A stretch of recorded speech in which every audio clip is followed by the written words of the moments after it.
Ladies and gentlemen, it is Joy back at it again. Friday night. It's been a minute since I've been on Friday nights, but I figured I'd give y'all a little something. I was actually supposed to do a show with another content creator, but plans didn't work out the way we needed it to. So this was an impromptu live. So what's happening, people? I hope you guys are good on this Friday night. Let me turn this down a little bit and welcome those that are new. If you guys are tuned in for the very first time, salute to y'all. Smash that like while you guys are in here. Subscribe if you have not subscribed. This is the Rico Report, brought to you by the Buffalo Fanatics. What's happening? I hope you guys are great. And I know, man, you guys don't have to be here. It's Friday night. You guys could be doing other things, but you guys are here. For those that are, appreciate it. Much love to you. And we got some things to kind of, we jump into tonight. You feel me? And I mean, obviously the obvious in scheduling. Scheduling is it's been great. If you guys haven't been really peeping at the schedule, schedule is favorable, challenging because we got some dogs on this schedule. But the way they've spaced out a couple games, it it kind of aids us a little bit. It doesn't put us as too much of a disadvantage, or we're just completely screwed. Y'all throwing the gauntlet at us and kind of not giving us a break a little bit. With especially what I mean when we're down last year. I mean, a lot of folks have been, are not shy to. I mean, they'll go back and say, "Hey, man, we went through a whole bunch of stuff last year, so give us a little break, spread things out a little bit, and see if we can work things out." So the one thing that stands out right off the bat is the Miami game. Miami game was what early in the season, and I mean, you guys saw what it was, man. The Heat was killing everything.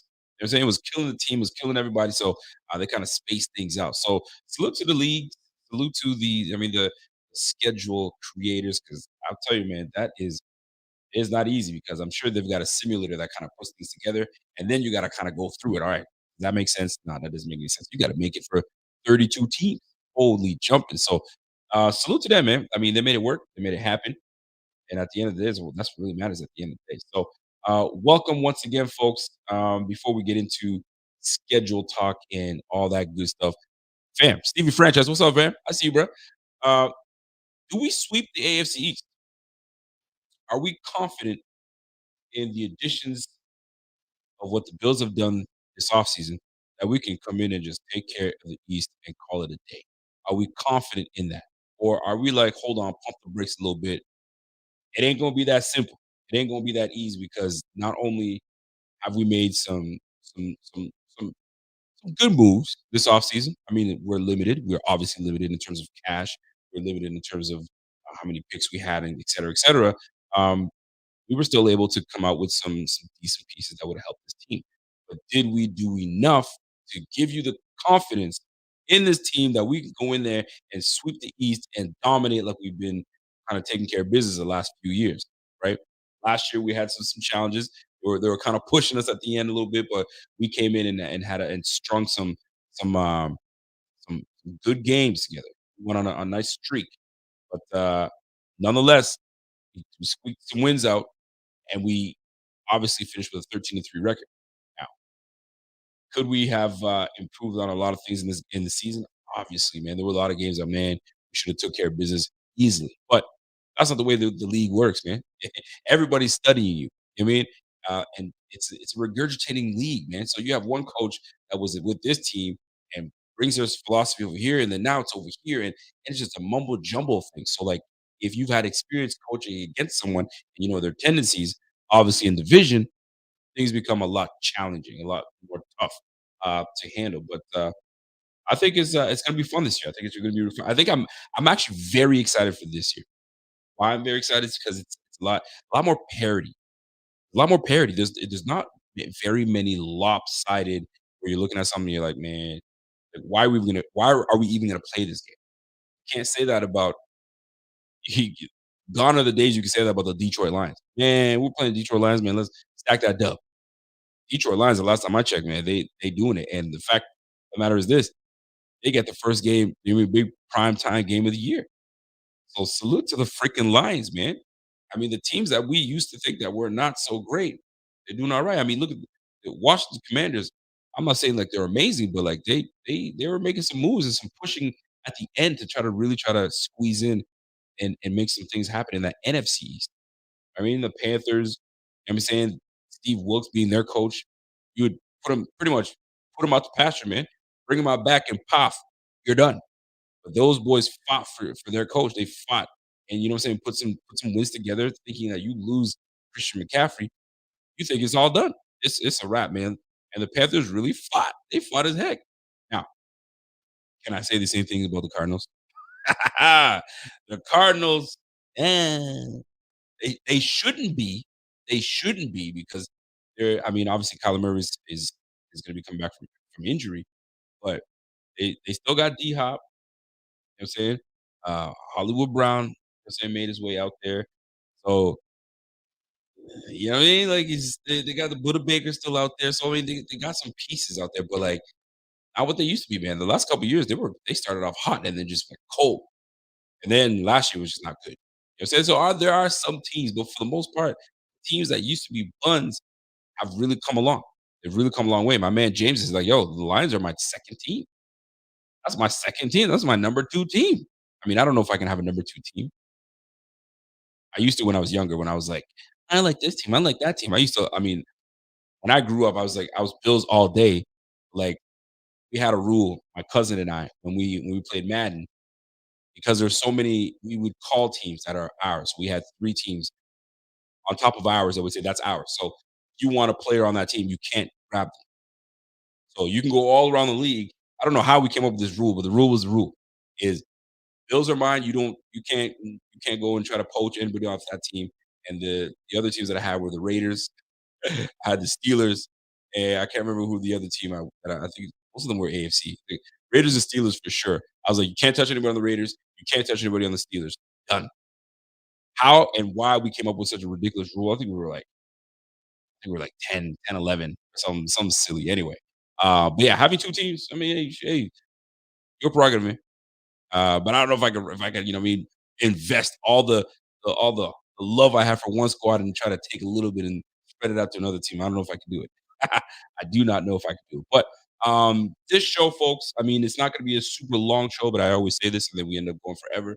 But we're gonna go through each game and we're gonna see where we have the strengths to try to take this game, the additions of this team, and the matchup. Will we match up well against his team? And we'll go through the whole schedule, and we'll see how many games that we can come out and win. All right. And right now, Vegas is the over under is 10.5 wins for the Bills. They got Kansas City Chiefs at 11.5 wins. So I found that extremely interesting that they had that popping off. But yeah, man, that's they got us at over under 10.5 wins. How do you guys feel about that? Is 10.5 wins too low? Is that disrespectful? Or is that appropriate? Is that appropriate? I mean, we got 13 wins last year, um, and we had some games where it was tight. There were some games that they were tight. Don't get me wrong. We had some challenges. We definitely had some challenges. That Ravens game was no cakewalk. I mean, if not for Jordan Poyer stealing that game at the end, who knows? That defense came through for us, right? So it's a crapshoot sometimes. But yeah, man, Vegas says, you know what? 10.5 wins. I say 11 wins for the Bills. That's what we're looking at. And then saying the Chiefs, I'll give you guys maybe 12. 12 wins might be for you guys. So and the Chiefs would finish with 14 wins. So very interesting nonetheless. Very interesting nonetheless. But I don't mind that. 10.5 wins, especially with the AFC, the way the AFC is just loaded. I mean, I was just talking to my a homie of mine yesterday, and we were talking about the quarterbacks in the NFC, and I was like, "Who do y'all have in the NFC?" It goes Dak, Jalen Hurts, maybe Jared Goff, if you wanna add Kirk Cousins, but I ain't ready to add Kirk Cousins, and then you go through it, I mean, Geno Smith, if you will, Derek Carr made it out there, so, and then maybe Matt Stafford, and I went down the list there, but really, if you think about it, there's, like, 3 quarterbacks that you'd be like, "Alright, cool," and then Kyler Murray, but I mean, Kyler Murray's hurt, but if you look at the AFC, like, we got at least 2 in the AFC East alone, you know what I'm saying? Then you got Baltimore, Cincy, yeah, I mean, I'm not gonna put, Pittsburgh in there right now, but you got Cleveland, Deshaun, you got Houston with their rookie quarterback, Indianapolis with the rookie quarterback. I mean, I'm not saying that they're gonna do anything, but I'm just saying, like, there's some names out there, man. Top top ranked quarterbacks that got drafted. And obviously you got, Russ, you got Kansas City, you got, the Raiders with Jimmy G, so and then you got the Chargers. I mean, there's a boatload of damn quarterbacks in the damn AFC. So it's gonna be fun to see how this all shakes out and how we shake out with the amount of wins that we get. Um, I got a comment coming from C Rose. What's up, C Rose? C Rose says, "I think it's fine, man. We are under the radar, and the team will have a chip on their shoulder." I mean, I hope they have a chip on their shoulder, and I hope that they now that everybody is coming back from certain injuries and we hit the rehab hard and we're back to almost 100%. I would love to see that. I would really love to see that. But I mean, we'll just have to let it play out. We'll have to let it play out and see how it plays out and go from there. But I mean, if you look at the win predictions that the league has for everybody, I share that a little bit with you guys. So I'm looking at it right now. So if you look at Arizona, they got Arizona. Excuse me. Let's go to Buffalo first. They got Buffalo at 10.5. All right. So 10.5 is the over under. The Dolphins, they have them at 9.5. They got the Jets at 9.5, and they got New England at 7.5. I think New England is apropos. I think that's about right. 7.5 wins, between 7 and 8, maybe a little less, maybe 6 to 7, give or take. But seven is all right. 9.5 for the Jets. You know what I'm saying? That's the question mark. I mean, but you see the additions they've made. They've got themselves a quarterback. I mean, you can see that if they're going to be pushing for 10 wins, that's for sure. The Miami Dolphins over under 9, but Mike Clay says, you know what? I got them at 10-7, 10.5. So they're getting about 11 wins, and they got the Bills with 12 wins. So Mike Clay's like, yeah, I got the Bills at 11.5. I give them 11.5. I give them 12 wins. So very interesting nonetheless, man. But when you look at other teams like Cincy, they got Cincy at 11.5. They got Baltimore at 9.5. They got Cleveland Browns at 8.5. So they're not fully trusting the Cleveland Browns just yet. So they have them about 9 wins. Now 9 wins is right on the threshold. So we'll see how that plays out, man. Pittsburgh at 8.5. I mean, they got their second year quarterback, so we'll see how that's a little tough to see. But Tomlin always has his boys ready. You ain't never gonna find a Pittsburgh team not ready to roll, not ready to have their Air Force blacks. You know what I'm saying? The Air Force Ones in black ready to roll because they're on that goon time. You feel me? You go to the AFC South, they got Jacksonville with Sunshine over here at 9.5, Tennessee at 7.5. I can kind of see what's going. I mean, Tennessee's that's another team that's like, I don't know, man. Shout out to my man Ibrahim Hassan. What's up, Ibrahim? I see you, brother.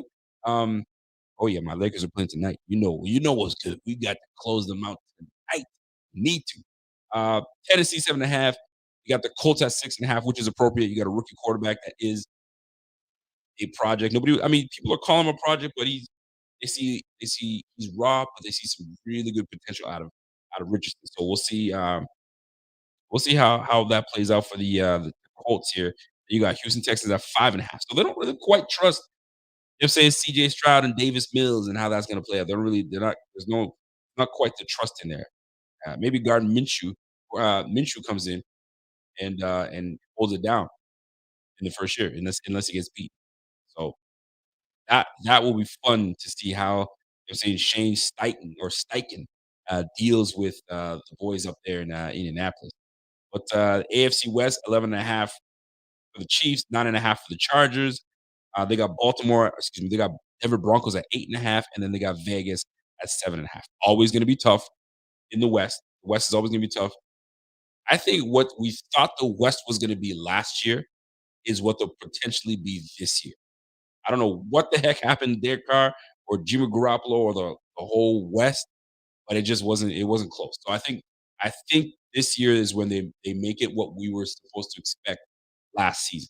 And then you go to the NFC East, um, Philly at 10.5, and they absolutely loaded up. We might as well call them Georgia Eagles for crying out loud. All them Georgia players on there. So 10.5 for the Georgia. Hey, you got me saying. I'm saying right now, Georgia Eagles. You got Dallas Cowboys at 9.5. They're always gonna be in the thick of things. 8.5 wins for the freaking New York Giants, which we played this year. So that'll be fun. Washington Commanders at 7.5. And you know what I mean, they got a new offensive coordinator, B enemies out there. So I'm actually looking forward to seeing B enemy. I really do want to see what B enemy brings to that table. Sam Howell's gonna be quarterbacking over there. They got some receivers out there. You know how it is. So we'll see. And that defensive front is no joke. So we'll be paying attention to the Commanders now that they're sold. Maybe refreshing, get new owners in there, and maybe it'll change things up. NFC North, what? They got the Detroit Lions taking the NFC North. I did not see that coming. I thought they would kind of have everything pretty much even, but nah, man, they got them at 9.5 wins. The Vikings at 8.5 wins, considering that the Vikings were a 13-win team last year. So they got them at 8.5 wins, but they were like a fraudulent 13 wins. You know that. Even the win against the Bills. Come on now, we gave that to you. The Bears at 7.5 and the Packers at 7.5. I don't think Jordan Love is going to be as bad as people. I mean, I don't want to call him. He's going to be bad, but I don't think Jordan Love is going to be as poor as they're making their record to be. I think he might have these Packers still contending and still up there. But I really like the Lions. I think it's the Lions' turn to take over that division now that you know what I'm saying Aaron Rodgers is gone. Kirk Cousins is just that's Kirk.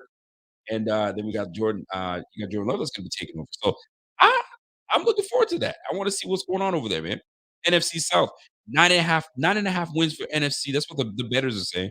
They got them at 9.5 over under. We'll see how that plays out. Uh, Atlanta Falcons, they've loaded up on some. They got some good free agent pieces. They had the money to spend. Eight wins for the Atlanta Falcons, 7.5 for the Panthers, and 6.5. Even with Baker Mayfield, the former first round top 10 pick, they got the Buccaneers at 6.5 wins. They didn't have the respect to give him this man 8. They said, "Nah, fam, you look at that 6.5." So, and if they do as poorly as they think they will be, they might be even worse. But are they that bad? I thought Tampa was okay. I guess we'll find out. And then last but not least, the NFC West, San Fran. They got San Fran at 11.5 wins, so 12-win team, which makes sense. Seattle at 8.5. Have some more respect for Seattle. They got Cardinals at 5.5, which is apropos. That's about right. And then the Los Angeles Rams at 7.5. So, folks, there you have it, man. So the worst team is the Cardinals. They have the Cardinals and Tampa Bay Buccaneers. You're nearing the same amount of win totals, 5.5 to 6.5 wins. That is interesting. I find that very interesting. But I see that, man. By the way, shout out to my man Jeff King, and he has a message for everybody. Shout out to Happy Mother's Day to you and mom and your beautiful bride Jenna. I appreciate that.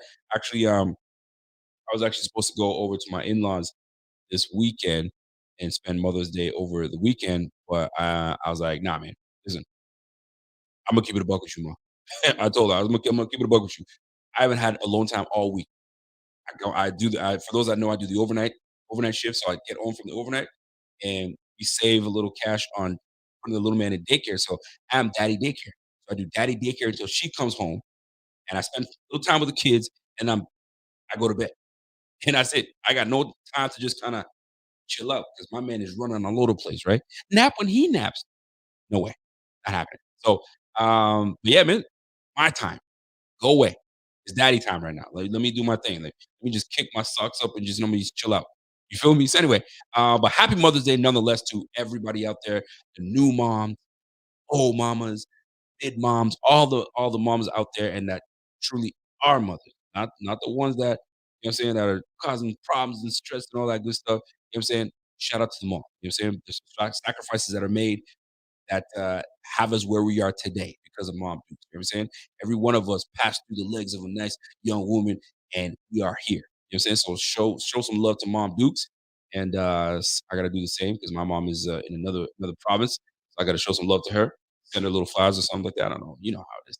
But let's get into the schedule, the big time schedule that everybody's talking about and everybody's going nuts. So, folks, we've got 6 prime time games.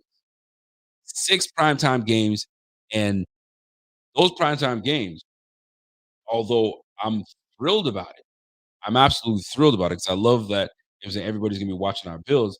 But for someone like myself that work overnight shift, right? Or shift one, if you want to call it shift two, shift three, however, I don't know how things have people have it around the country or shift three. I'm sure shift one, midnight to 8, the 11s to 7s, whatever the case is, it's killer because now you have to make a decision on how many days you're gonna have to take off.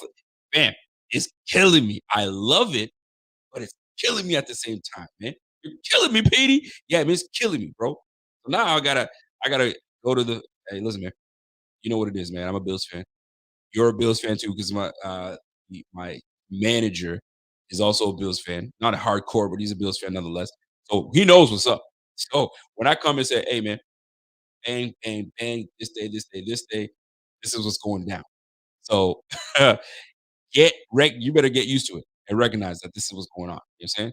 So it's a lot, man. So 6 primetime games, love every bit of it. All eyes will be on the Bills. Pressure's gonna be on, but it's not like we don't deal with pressure well because we do. You know what I'm saying? So a lot of the scrutiny that the Bills, you know what I'm saying, were taking on was, yeah, you guys are great at blowing these teams out, but when the pressure's on and the scores are close, y'all don't know how to close it out. Well, the one thing that we can say is that there were multiple games that were my close and right to the end. And we put some W's on the column because of that. I mean, the Detroit game is a prime example. Detroit game is a prime example of that, right? But then you have games that, like the Vikings, that we just fall short. We fall short because we make mental mistakes and we just screw things up. But nonetheless, man, like we have an opportunity to double back, double up, and clean the mistakes that we've done in the past. So that way, these games that shouldn't be close aren't close. But when you have those division games, it's different. So without further ado, let's jump into each game um, that we are going to be facing this year. And it starts off, let me just move my banners here. It starts off with the lovely it's the New York Jets, man.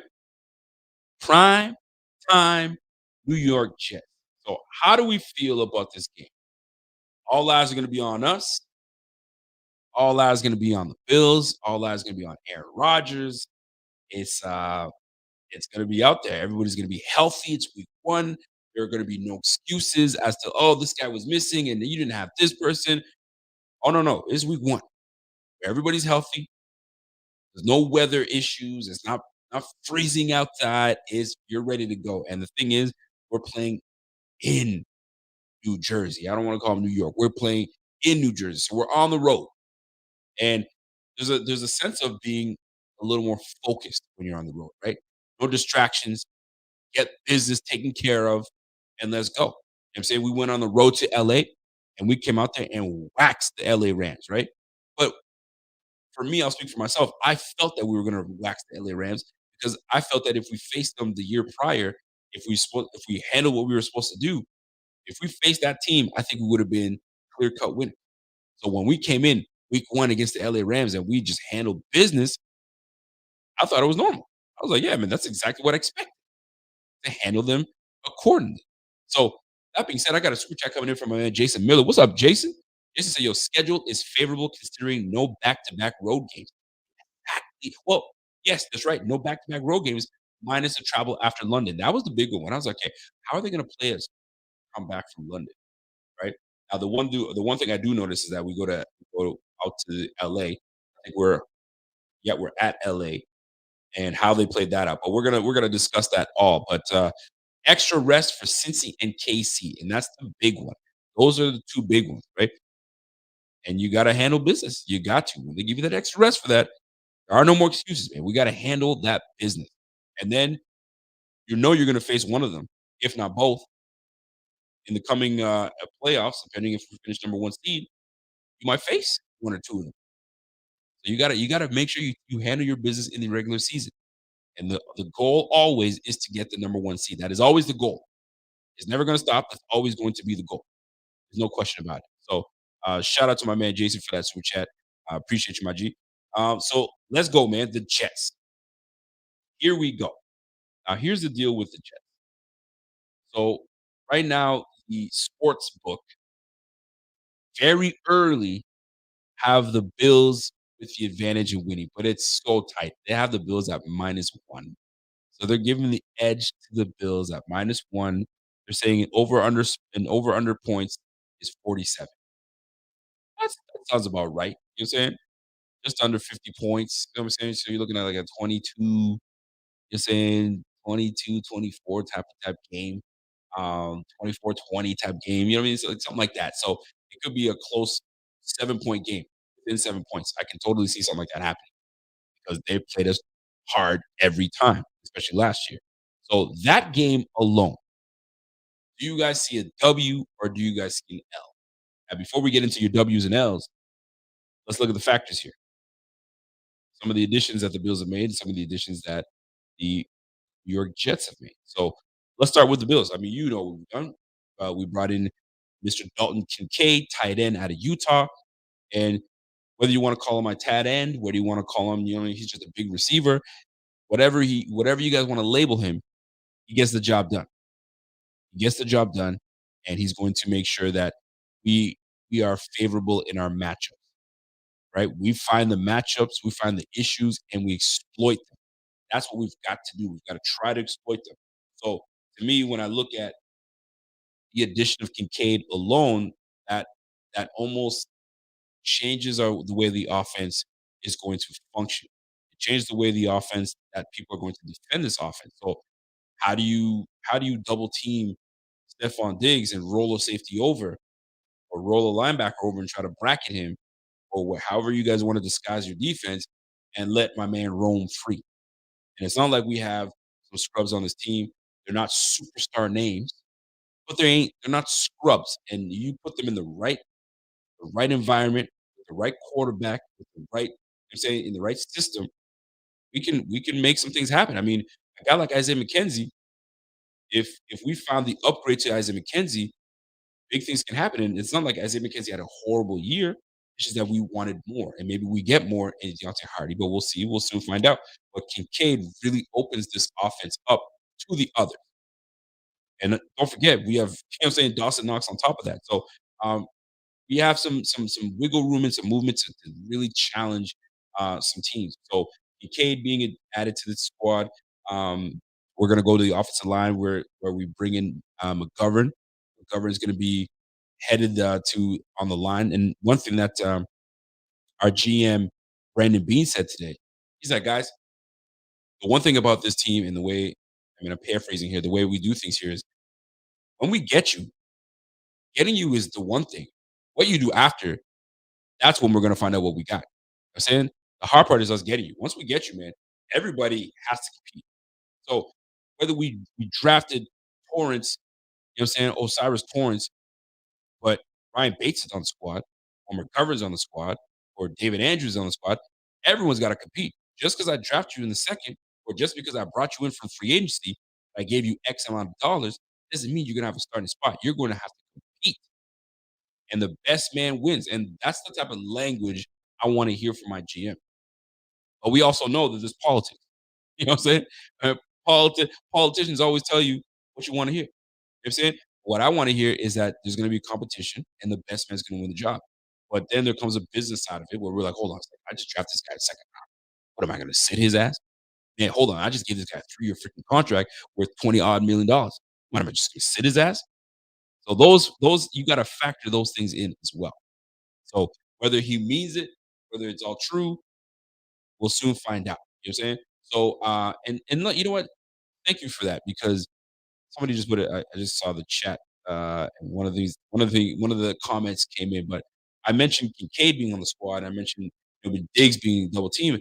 Don't forget we have an up and coming player in Khalil Shakir that although we saw glimpses of some really good things last year, he did have some drops. He had like a 50% drop. I think he was like a 50% drop rate, but uh, we we still don't know too much about our guy Khalil Shakir. But we did see some good things that has us encouraged to see how he will fit in with Kincaid, with Diggs.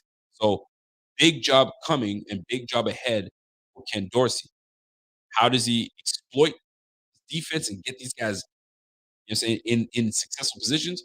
That's gonna be on him. So we're all gonna be watching. We all gonna be watching. That's for damn sure. So um, yeah, the addition the Bills have made. I mean, a lot of teams have had to add a lot of players, but we didn't necessarily add a whole lot of players. But what I can tell you is that we have a lot of guys coming back. You know what I'm saying? We got Micah Hyde coming back. We got Jordan Poyer returning on a 2-year deal. Um, we've got Trey White returning from pretty much playing half the season last year and getting his wheels, you know what I mean, greased up and getting, you know what I mean, his appetite back for the game. So this offseason is massive. So the real question is we have all these players coming back, some aged, some coming off of big injuries, some both. Or will they be able to jump back into it and get right into that back into prime time playing, right? The way that they used to be playing. That is the big question. We have no idea. We want to believe that's going to happen. We want to believe that we're going to jump right back into it, but we'll soon see. Right now, you go to the Jets side of the ball. The Jets, they made some moves themselves. I mean, I think we all know that, right? And Aaron Rodgers is the key component to this team. Aaron Rodgers is making his way over to the New York Jets. Last year had 3,600 yards passing, 26 touchdowns, 12 interceptions. And for his standards, is low. For standards around the league, that's pretty decent. You know what I'm saying? You got a quarterback that gives you 36 touchdown passes, you know what I'm saying, 12 interceptions. That's pretty damn good. And some folks might say, he's regressed. I mean, if you look around what other teams did, you look around what other quarterbacks did, I mean, that's pretty decent if you ask me. I mean, just last year, what did Josh Allen throw for? Josh Allen threw for 4,200 yards, and he had 35 touchdown passes with 14 interceptions. So, uh, although he 3,600 yards, I mean, he surpassed it heavily, but like he had 14 picks on top of that. So, um, listen, new scenario, new team. Who knows what Aaron Rodgers is going to bring? But for those that are saying, and I bring this up because, oh, he's regressed. Oh, he's an old man. I mean, we got to stop with this old man thing because the way the game is played now, these players are playing way longer past maybe the age of, you know what I'm saying, 34, 35. Like these guys are going into their 40s, well into their 40s. I mean, Drew Brees was an old man. You know what I'm saying? And now it's to the point where even Matt Ryan, like 38, I think he's like 37, 38. You know what I'm saying? So who knows what's going to happen with Matt Ryan? Because I think he might be a little, I think he's washed. I think he's done. But maybe one team might give him an opportunity, whether it's to start or whether to be a mentor. I don't know if he's ready even to take that role because there's a sense of pride as a player. Like, hold on, I can still play this game. You know what I'm saying? I was just in a shitty ass situation with the Colts, but hey, chose the Colts. You know what I mean? Or they chose you, whatever the case is. But anyway, um, that being said, though, you know what I'm saying? These quarterbacks are playing longer. So to say, oh, he's an old man, don't worry about him. No, no, no, no, no. He can still sling that rock. He can still sling that rock. That's for sure. I got a super chat coming in from Joey Hatch. Joey Hatch says, "Yo, according to Josh Allen, he knows how to beat Aaron Rodgers. Aaron Rod- Aaron Rodgers is a very good quarterback. I know he's old, but he still gets the job done. So hopefully, Josh Allen knows what he's talking about." I mean, I don't know if it's all jokes aside. I mean, these guys are buddies on the outside, so maybe that's just the running joke between the two. But I don't play the whole this quarterback's old because these guys can play a lot longer. The way they've changed the rules, you can't do this to that quarterback, you can't do that. You can't hold the DBs the way hold the receivers the way. Too many things have changed, which prolongs the life of these quarterbacks. So just don't sleep on Aaron Rodgers. But anyway, Aaron Rodgers coming through with the addition of Alan Lazard. You've got the returning Garrett Wilson. They're saying they gotta bolster their line a little bit. I think they made some additions to the old line, and Brees Hall returning. Who knows if he returns to the form that he was when he was in his rookie year? I hope he doesn't. I hope he does, but I hope he doesn't. If you catch what I'm saying, I don't want him hurting us in any way, shape, or form. But that's the AFC East. AFC East is full of guys that can play, and we're the hunted. We are the hunted. They coming for us, and that's to be expected. That is to heavily be expected. So Jets, Bills at New York. What do you guys got? We got us winning this game, or do you guys have us losing this game? I'm gonna tell you right now, man. I don't think we sweep the AFC East. I think we split with the Jets. I think we split with Miami. I think we take New England. I think it's going to be a lot of what we saw last year. Question is, this game coming up, is this the one we win or is this the one we lose? That is the question. So I'm going to ask you guys, do we win this game or do we lose this game? Is this a matter of is this the one that we lose week one and we go 0-1? I hate, let me tell you right now, man. I absolutely hate starting 0-1. There's something about that 0-1 feeling. I just don't like it. I don't like it, man, because that's how those shits pile up, man. Because like you lose to, let's just say we lose to the Jets, right? We lose to the Jets. And I think week two, who is it that we have week two? Week two, we have the Raiders. And I'm not saying the Raiders, oh, the Raiders, the Raiders. I'm just saying things happen. Stupid things happen. All of a sudden, you're in an 0-2 hole. I can't stand it. I want that win. But I don't know if you guys feel the same way about me, man. I want to win the first one. I really do want to win the first one. However, I think they squeak this win from us. I think they take this one. It's their home opener. They're pumped. They're ready to go. And I think they just happen to be just the juice is there. You know what I'm saying? And that stink that we had playing them last year might resonate a little bit into this game. Now, X factor obviously is going to be Kincaid. It's going to be Kincaid. They got Mosley on that team, so that matchup that'll be interesting. But the biggest one is Sauce, man. Where are they going to match Sauce up? Are they going to put Sauce Gardner on Diggs and say that's your man all day, shut his ass down? Okay, then we're going to depend on our other weapons. This is where Kincaid comes in. This is where the running game comes in if we even decide to go with the run game. So it's a tough one, man. It's week one. We're on the road. Do we like? I mean, but we went on the road against LA and we spanked LA. We spanked LA. So ah, just for the sake, just for the sake, I'm gonna say that we start the year off 0-1. And I hope obviously you guys know, I hope I'm wrong. But I'm gonna say week one at the Jets, we take an L. I put an L there. We take an L. All right. Um, my man Jason Miller says, "Yo, if we win week one, I think an 8-0 start is unrealistic. Isn't unrealistic. Then it's the grind of the schedule, but late bye will help. 100%. I feel you.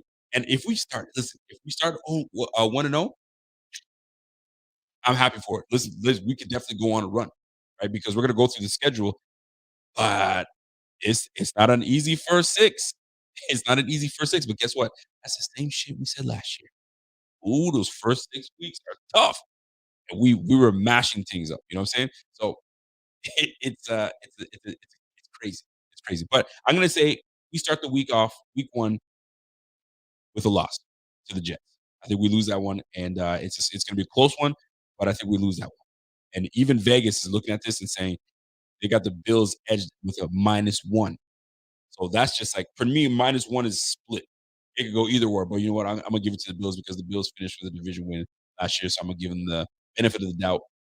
Give them that win, and let's go.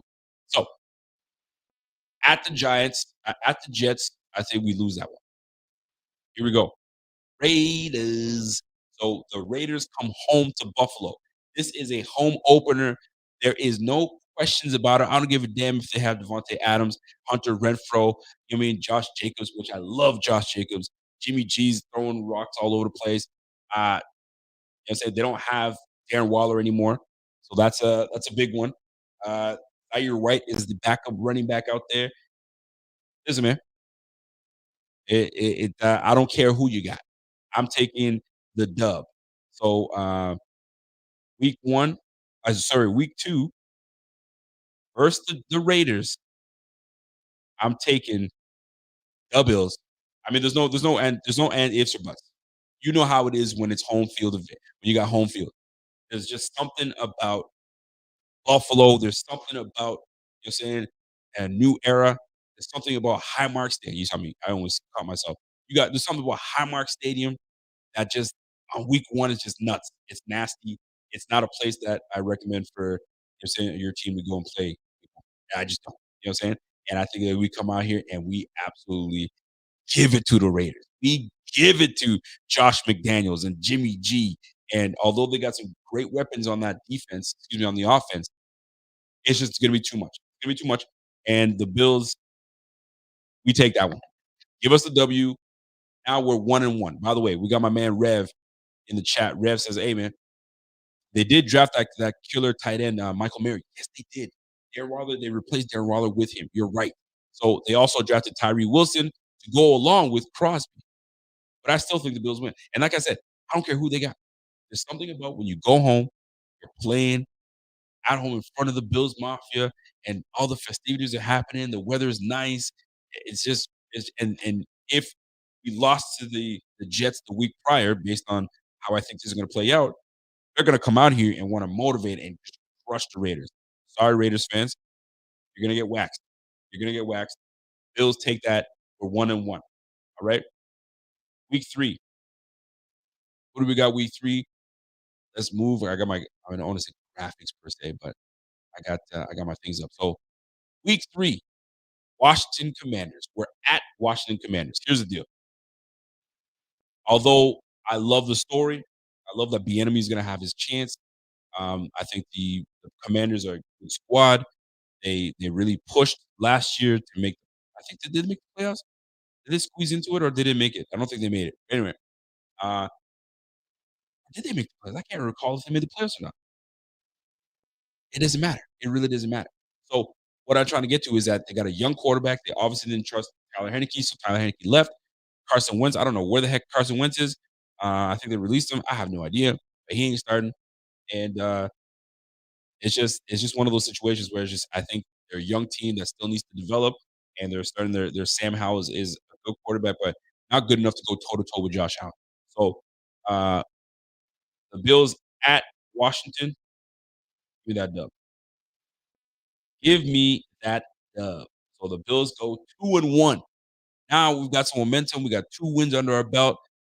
And here comes the week 4 matchup. Week 4 matchup. You know who it is. The Miami Dolphins. So the Miami Dolphins are coming home to Buffalo. This is a home game. You're coming to our turf. Jalen Waddle, Tyreek, you know what I'm saying? I mean, Gesicki's no longer on that squad anymore. They didn't address the tight end room, if I remember correctly, because I know Kevin was saying, man, we should have got a tight end. We didn't get the guy. So they didn't address the tight end room the way I thought they were going to. Maybe they got someone in free agency. I don't know that roster very well. However, you know the core weapons. You know who they are. Raheem Mostert. They got Devin Acne or Achney. I don't know how they pronounce his name, but they got that rookie running back that is a pretty much speed. And right now, the league is calling these guys the fastest offense in the league, the fastest team. And here's the deal: not only do you have your Tyreek, you got your Waddle, and you've got your slew of running backs. You got a good offensive coordinator in McDaniel, and here's the deal, man. At the end of the day, Tua is the X factor, and Tua, if healthy, and is able to fling the rock the way he does, we'll see how that plays out. But we play pretty well against Tua. Tua, it's not like he lights us up and he's stat padded. He doesn't do that. It's just his thing is efficient play calling and game management. You got to manage the game well enough for Tua. His accuracy, he's got great ball movement. So, but if we can neutralize that, which I think we are a pretty good matchup against Miami, Although that 34-31 win was a close one, too close for my liking, and it wasn't even freaking Tua quarterbacking. It was Skylar Thompson. Thank you for that, by the way. Money Mitch, you said A-Chain. A-Chain, okay, A-Chain or I-Chain, A-Chain. But anyway, appreciate that. But I mean, it's a tough one to to really consider. You look at all the things that happened to us last year, all the things that happened to the Dolphins last year, especially with Tua. This is one of those situations. Week 4 is not too cold. We're at the end of September, early October. What is that? October 1st. That's October 1st. So right into October, which is a beautiful month. I think we take this one. I think the first matchup at home, we take it. Week 4, I'm saying versus the Finns. I like it. Are you guys with me so far? So right now we're on a 3-game win streak. We're on a 3-game win streak. We just took on the Dolphins. We won against the Dolphins at home. And then guess what? We head to London. Pip pip trio. We get to London. London, London. We're going to London against Sunshine. Now, this is the one I'm gonna let you guys pick. I will let you guys pick. Now, this is considered a home game, and we all know that's some bullshit. That ain't no damn home game. Is this considered a home game for us? I think I thought it was a home game. Oh, yeah, yeah, it's considered a home game. So first, the Jaguars in London. Pip pip. Uh, what do you got? I'm gonna let you guys choose. This is gonna be the chat choose this one. You guys let me know if this a win? Is this a dub? If this is a dub, you guys let me know in the chat right now. All you got to do is put your dubs up. You know what I mean? Put your dubs up. Put your dubs up. Oh, Rev says it's an L. Rev is not feeling this one. Rev's like, nah, man, we on the road. We're going to London. Nah, fam, I don't like it. The way Sunshine and the band came through and took the charges and came back and they got ready and got going. I'm not ready for that. Now, here's the deal. The Jaguars are a scary team because they're extremely well coached by Doug Peterson. Let's not forget. They've got an excellent quarterback that's gaining steam. Going into what is he going into his third year? Going into his third year, you got a team that is balanced in the run. They will run the football. They will balance it out. They got good receivers out there. Zay Jones is actually doing the damn thing out there. You got Zay Jones, you got Evan Ingram, you've got money that came from the Cardinals. They just gave him a boatload of money. I mean, why am I talking ish? I can just go look it up. But yeah, man, they got a squad. They got a squad out there. So it ain't just gonna be a cakewalk because it's the Jaguars. The Jaguars are pretty good. So I'm not choosing this one. I'm gonna let y'all choose this one. So Rev already let us know he ain't feeling that. He says, nah, give us that L. We ain't taking that. My man Dave Coolis is like, nah, fam. W. Collins. Roy Collins says, yo, we got the win. Give us the win. Wario says, give us the win. I'm gonna take that. C Rose is like, yo, definitely a win in London. Are you kidding me? We're going to London, bro. We're going to London, bro. We gotta win this, fam. Fam, we're gonna win this in London, fam. So you know what? We'll see. We'll see. I mean, listen, they got a good roster. Let me pull up what saying what the Jag roster is looking like because they ain't no joke, man. They got some guys in that squad. They got some goons in that squad, man. So you can't just sneak past the Jaguars and think you got this. Things are sweet. So let me just refresh my memory what the Jacksonville Jaguars got on their roster. So the Jags. You guys ever drive a Jaguar before? Anybody own a Jaguar or ever drive a Jaguar? Man, Roy says, yo, Rev has no faith. No faith in this team, man. Well, guess what? Rev is not the only one that thinks we're gonna lose this one. Yo, big time Bean says, yo, big fat L. Unfortunately, damn, he thinks it's gonna be a big fat L. So, well, let's take a look at what we got with these Jaguars. Because I'm actually curious myself. So when I look at these Jaguars and see what they working with, go to the draft real quick, right quick, and this is what we got. So who did they bring onto the squad? So They brought in Anton Harrison in the first round, offensive tackle out of Oklahoma. And funny enough, that's who they traded with us. So they traded down. They traded down to pick up um, a four-star recruit out of high school in Anton Harrison out of Oklahoma, and then they went back in and got Brenton Strange, a tight end, in the second round, and then they got Tank Bigsby. Ooh, Tank Bigsby, the RB out of Auburn. Okay, I remember this now. I remember I was like, ooh, they got a good one in Tank Bigsby. Ventrell Miller. They got Tyler Lacey, Yasir Abdullah, and then they got Antonio Johnson. Good pick, Antonio Johnson from they got that pick from the Giants. So shout out to them. So yeah, they got some good ones, man. They got some good picks. So they had quite a few picks. Golly, jeez. So yeah, man. So in terms of what they brought in for rookie squad, that'll be favorable for them. That looks pretty good for them. You can't even front. And then when you go to what they already have on the squad, this is what I wanted to see here. So obviously you got Sunshine on the squad. The O line is stout. You know what I mean? Led by Brandon Sheriff. Good pickup. You got Evan Engram on the squad. You got Trevor Lawrence. Obviously, you got Travis Etienne, and then you got obviously Tank Bigsby coming through. Christian Kirk. That's who I wanted to see. Then you got Zay Jones, and yeah, man. So Jamal Agnew on that squad. Yeah, I mean they don't have anybody to write home about at the receiver spot, but they did enough against the Chargers to come back. You know what I'm saying? Down 3 scores. So unbelievable, unbelievable. So to me, I'm gonna leave it up to you, man. So I'm looking at what it is, but it looks like y'all ain't really feeling the win. James says it's gonna be an L in London, unfortunately. Golly, that's an L. Terrence Blanton says, that's a win. I don't know what y'all talking about. 36-12. Rev, stop playing. Rev, stop playing, man. So I'm looking at W. Billy Williams says W. C. Rose says W. My man Steve Franchise says W. Give me that dub, son. Stop playing with me. And I mean, Grace says we got to win. Listen, guys, I don't want you guys to be, homers. This is not a homer channel. Don't be a homer. Be realistic in what you think is going to happen. But if you guys feel we're going to win, let's go. My man Eric says, nah, man, we're going to take that. We're going to eat that L. We're going to eat that L. So, you know what? I saw a good amount of dubs in here, but I saw some good L's in here. And just to make it fun, I'm going to say we lose this one.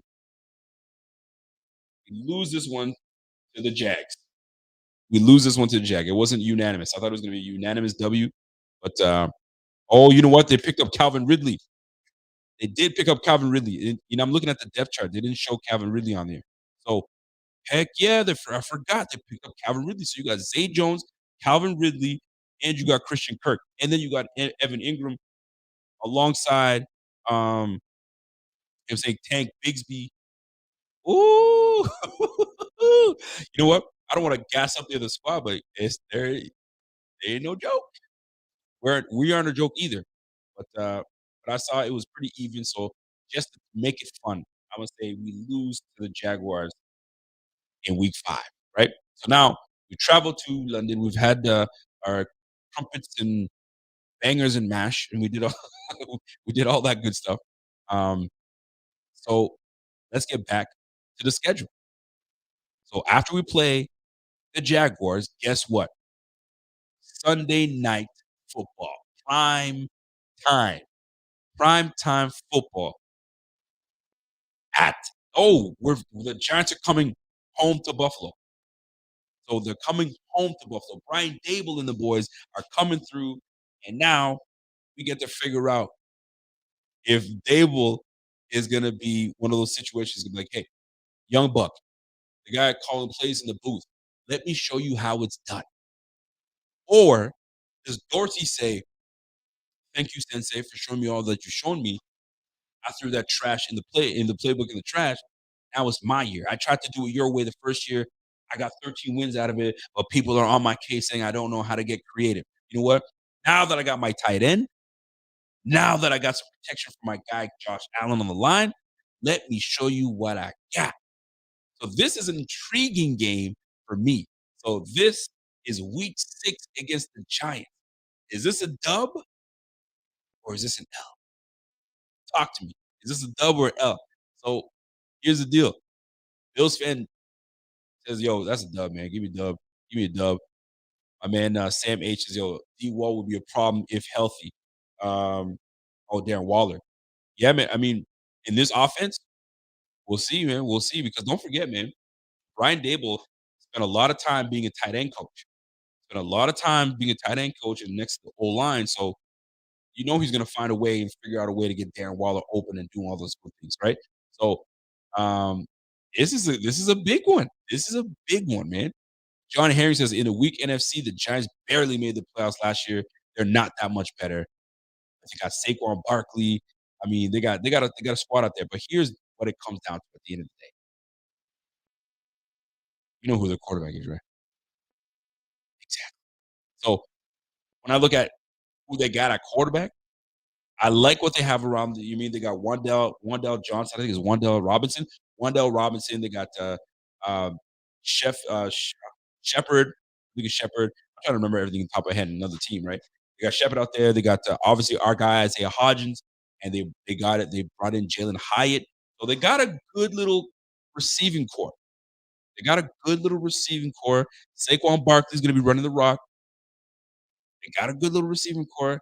So I ain't going let them, you know what I'm saying, just let them slide and say they got the win over us. But I know who the quarterback is.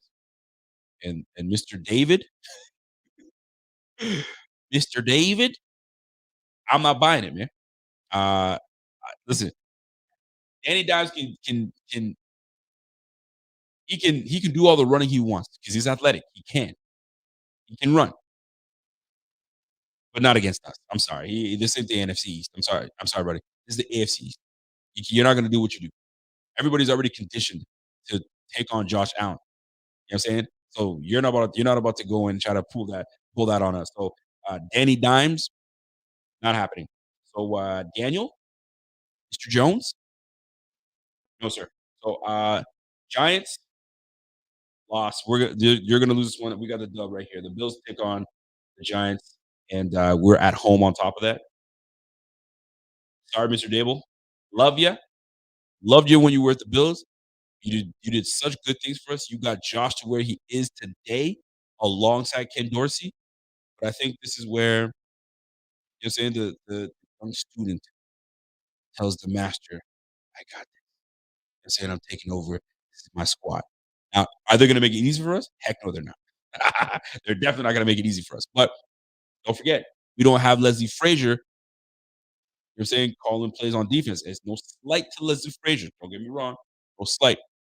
But we got a more aggressive style head coach in, you know, say McDermott. So it's actually going to be really cool to see McDermott's defense, his defense, go up against Dable's offense. Ooh, that's going to be fun. But guess what? I'm taking my Bills. Give me the dub for the Bills. Let's go. Prime time football. And plus, on top of that, with prime time in Buffalo, heck nah, man. We ain't going to let that shit happen. Let's roll, man. All right, next up, New England.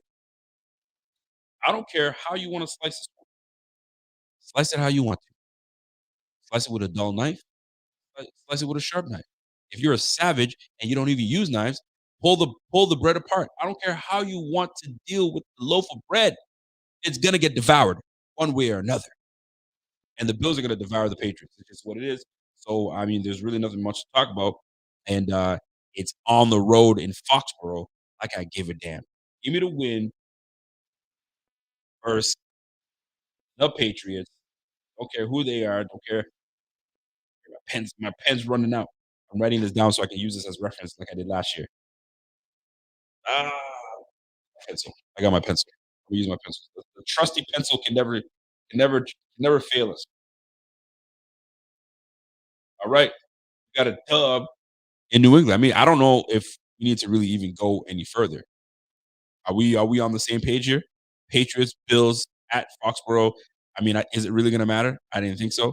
So give me that, and I'm going to run with it. And let me see if Jason Millard is with me. Jason says, "Yo, who do you have more faith in?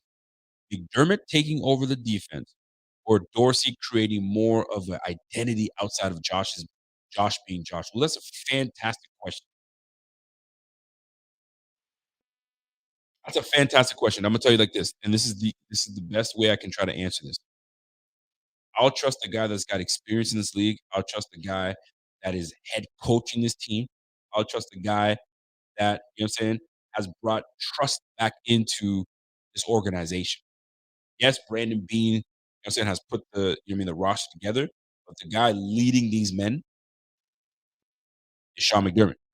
And there's no way I'm picking, you know what I'm saying, the Dorsey over McDermott because McDermott does this. This is what I do. This is what got me hired. You know what I'm saying? I have my defenses ready to roll. No disrespect on Ken Dorsey. If he gives us creativity, we'll take it. But if I'm going to trust one over the other, give me McDermott all day. And if I'm going to trust the Bills to get me a win when I need it, that's coming against the Patriots because the Patriots are just not that team. They won't be that team until they move some things around. They got to fire their GM. Their GM is not doing their team any services. Their head coach is fantastic, but their GM is not. You know what I'm saying? So fire the GM. The GM needs to resign, do something, and just go back to just coaching. Or I don't know if Belichick is just trying to sabotage, you know what I mean, this team going forward, but it's not going to be that way. He's too good. He's too good. He just needs to get the right pieces together. He just doesn't have it yet. Tom Brady masked a lot of the success, the failures that this team had. And you haven't had a guy like Tom Brady to fall on. So it's not happening. Not happening, not ever. It's done. So folks, Patriots, dub, are you guys with me? I knew you guys would be. Let's roll. Next up, after the Patriots. So we're at the Patriots. We're on the road. We're on the road again, right? So now we go back home. Baker Mayfield. You know what I'm saying? Baker Mayfield, we're going up against the freaking Tampa Bay Buccaneers. Now, I don't care what anybody tells me. I have a lot of respect for Baker Mayfield. I think Baker Mayfield's nice. I think he's a solid player. I like Mike Evans. Mike Evans is dope. I just can't see Tampa coming to Buffalo and beating Buffalo. So week 8, home against the Tampa Bay Bucks. I'm taking the Bills, man. The Bills win this one. Don't play with me. Don't play with me. There's no way I can't see Baker Mayfield and the boys rolling up to Buffalo and saying, "Yeah, let me get that dub in Buffalo." Heck no. And on prime time? Heck no. In Buffalo on top of that? Heck no. I'm not giving that at all. No way, no how. Bills win and Bills might win big. I mean, the last time I remember the Bills playing the Bucks, we were getting waxed at the beginning. Tom Brady was leading the way until Josh Allen and the boys just clicked and we started putting something together, but it was just too little too late. Had we had more time, something could have happened. You know what I'm saying? It's like that movie Out of Time with Denzel, man. I wish you had more time. The Bills wish they had more time, but it just didn't happen. It didn't work out that way. So that being said, I like it. I like it a lot. My man Clinton Nick, what up, Clinton? Clinton says, "Yo, man, Rico, you know Bill is the GM too, right?" Well, I know. That's why I said he's got to resign. I said the GM's got to resign, but the head coach can stay because he can't do both. He can't do both. That's why I kind of gave you that face, right? Because him as a head coach is great, but he's gotta get mad at the head GM just not picking the right groceries for him. I mean, they're questionable. Good pieces. Now I think they did a much better job this draft that just came up, a much better draft. Christian Gonzalez falling to them at pick 17 was huge. I didn't really pay attention to who else they grabbed, but that was huge. That was huge. And by the way, shout out to my man, Bills fan. You know what it is, man. Great movie. Denzel's always gonna be the GOAT. That's what it is. Now, so we're now week 8, near the middle of the season. We've lost twice now. We lost one to the Jets, week 1, and we lost to the Jaguars in week 5 in London. In London, fam. All right, I had to say that. I got to say that every time, right? So we went to London. We got the brakes beat off of us. I don't know if we got the brakes beat off, but we're gonna probably lose that game. I think it's gonna be tight, but I think we lose that game. And that's based on the chats, by the way. The chat picked that one. I'm gonna leave it at that. But I think we redeem ourselves, right? We went back at the Giants. We beat the Giants. We were at home against the Giants. Then we went on the road to beat the Patriots, and then we went back home to take on the Bucks, and we beat the Bucks. So right now, we're looking pretty damn good. So who's next on the list? Oh, you got it. Big game, big game, big game. Bengals. Here's the deal.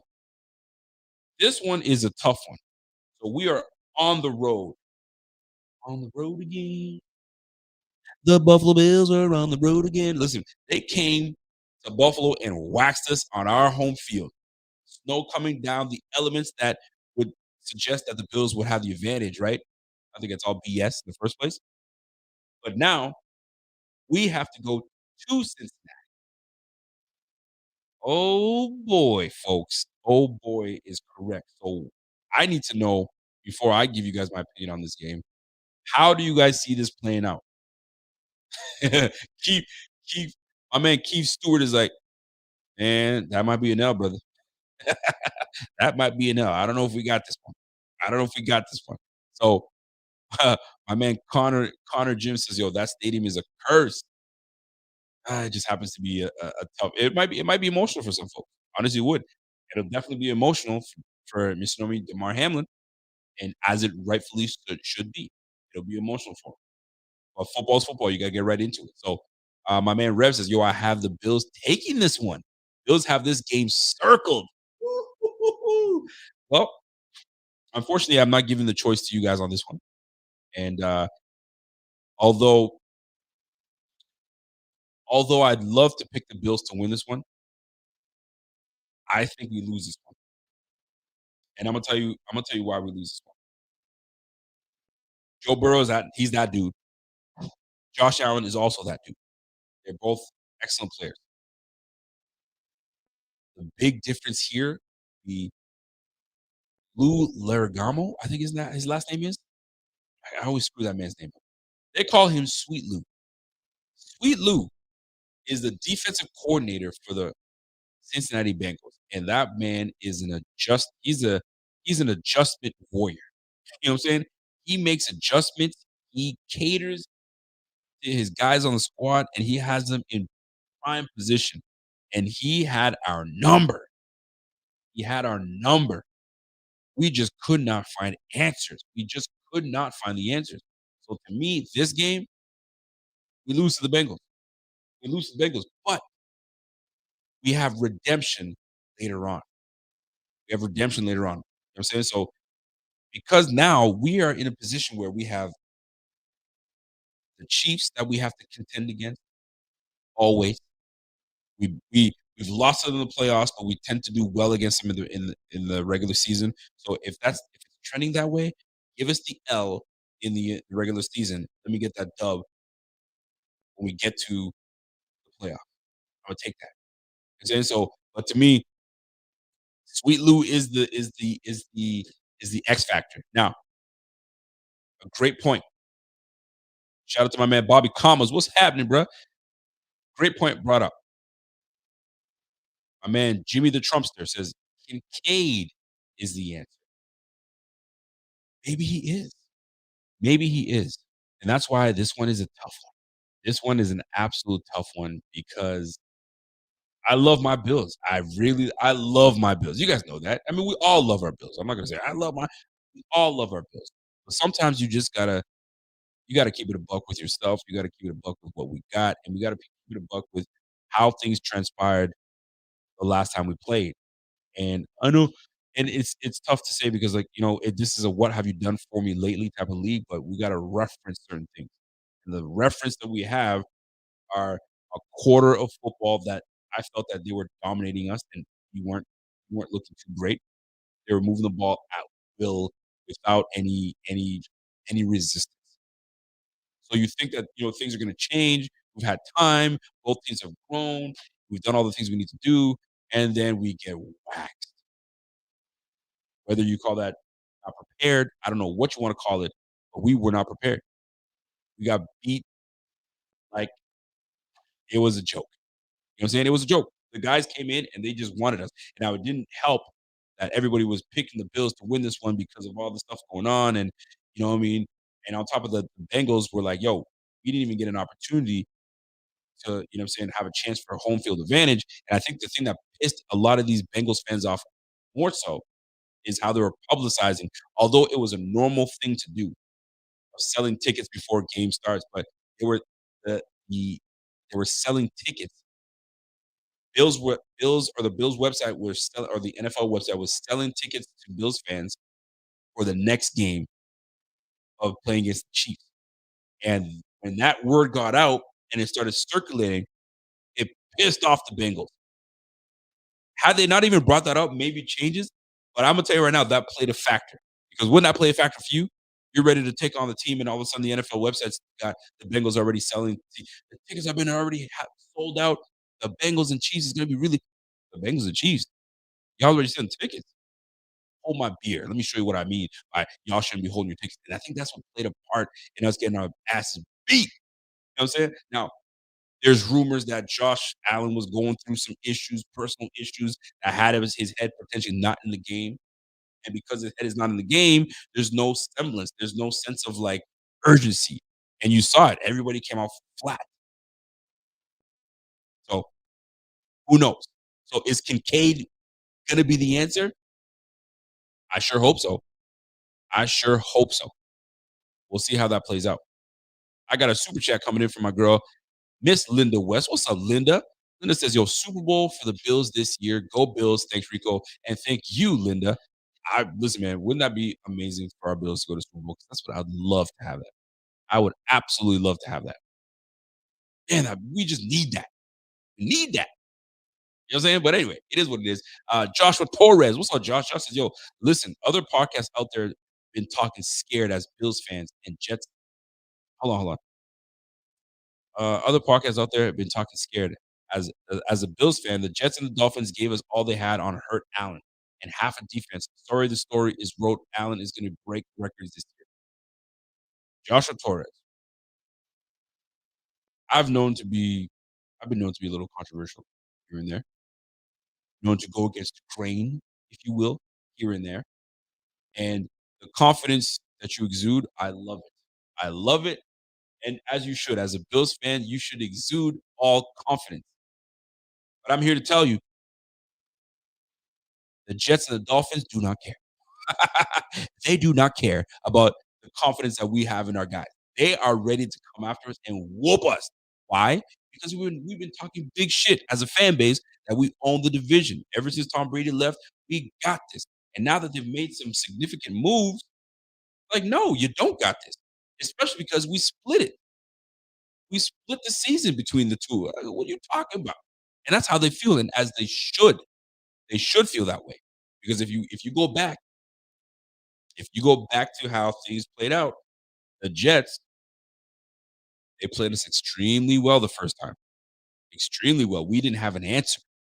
Josh was left without any passing touchdowns that game. None. Zero. He had 2 rushing touchdowns. Using his legs is great. Trust me. However you can get that win, you can get that win. But if they found a way to silence Josh Allen in the air, ooh, it's alarming. It's alarming. So you don't think they're gonna double back on that and make sure? But he got hurt. He wasn't the same. Listen, I'm not gonna deny that he didn't get hurt. I'm not. But what does your coach always tell you? Son, are you hurt or are you injured? You know what I'm saying? Are you hurt or are you injured? If you're hurt, dust it off and get back in there. Are you injured? Go to the sideline. He was hurt. So we still needed 17 out there. Was he 100%? No. But he was good enough to still play in that game. It's just what it is. Now, can we beat the Jets and sweep? That'll be answered at the end of our segment because we're still going in. Right now, I still have us losing to the Jets the first game. But man, oh man, if you think that these guys are just gonna lay down, y'all got another thing coming. Y'all got another thing coming. I know we're getting healthy. We are definitely gonna get healthy, but man, oh man, we'll see. We will see. It's gonna be fun. My man Bobby comments, what's up? Bobby comes in and says, "Hey, Sam H, nothing you said makes any logical sense. He's the best punter in the NFL. You're clearly upset about something else. I don't know what Sam H is talking about. I have a feeling it's about Ariza. Maybe not. I have no idea. but it doesn't matter because we're moving on. So next game up. Next game on. Oh, you know what? Rev makes a great point, man. With Von Miller back too, it's gonna be a different Bills team. Von Miller back, but with an injury. I don't know when he's gonna come back. I mean, we saw it. We kept on, and I fell victim to this. When Trey White comes back, the league better watch out, right? Didn't we all? I mean, I'll use myself as example. When Trey White comes back, you better watch out. We gonna lock shit down. You got me looking like Kevin Hart. We're gonna lock shit down. Well, we didn't. We didn't lock shit down. You know what I'm saying? We struggled. You know what I'm saying? We had some struggles. We definitely had some struggles. So Von Miller coming back now it's a little different because someone like Von Miller and Trey White, they play two different positions. Having to backpedal, stop, go forward, twitch, go this way, lateral. It's a lot of stress on the old knees, on the old joint. For the defensive line, it's going forward. I mean, you don't necessarily have to cut back if you don't need to. I'm saying you can bull rush. There's so many little things that you can kind of preserve your knee. You don't have to do as much. For the cornerback, that receiver, you go where the receiver goes. They dictate. You know what I'm saying? So it's a little different. It's a little different. However, I love that we may get we may get Von Miller back. And he's done it before. Yes, I know he's recovered. And if he's a super specimen, yo, bring that shit. Let's roll. Let us absolutely roll. So Bengals, I say we lose this game. We lose to the Bengals, but guess what? We ain't losing to the Broncos, man. Let's ride into Monday Night Football prime time against Russell Wilson and the boys. Javonte Williams, I don't know when he's going to be returning. That'll be interesting. So Samaji P. Ryan is going to be running the rock. What is it? Jerry Jersey is going to be back there doing his thing. They got some weapons. And is it going to be enough? Is it going to be enough to beat the Bills? And I just don't think it's going to be enough. So give me home against the Broncos. I'm taking that. I'm taking that game. I don't want to hear anything about it. Give me the dub.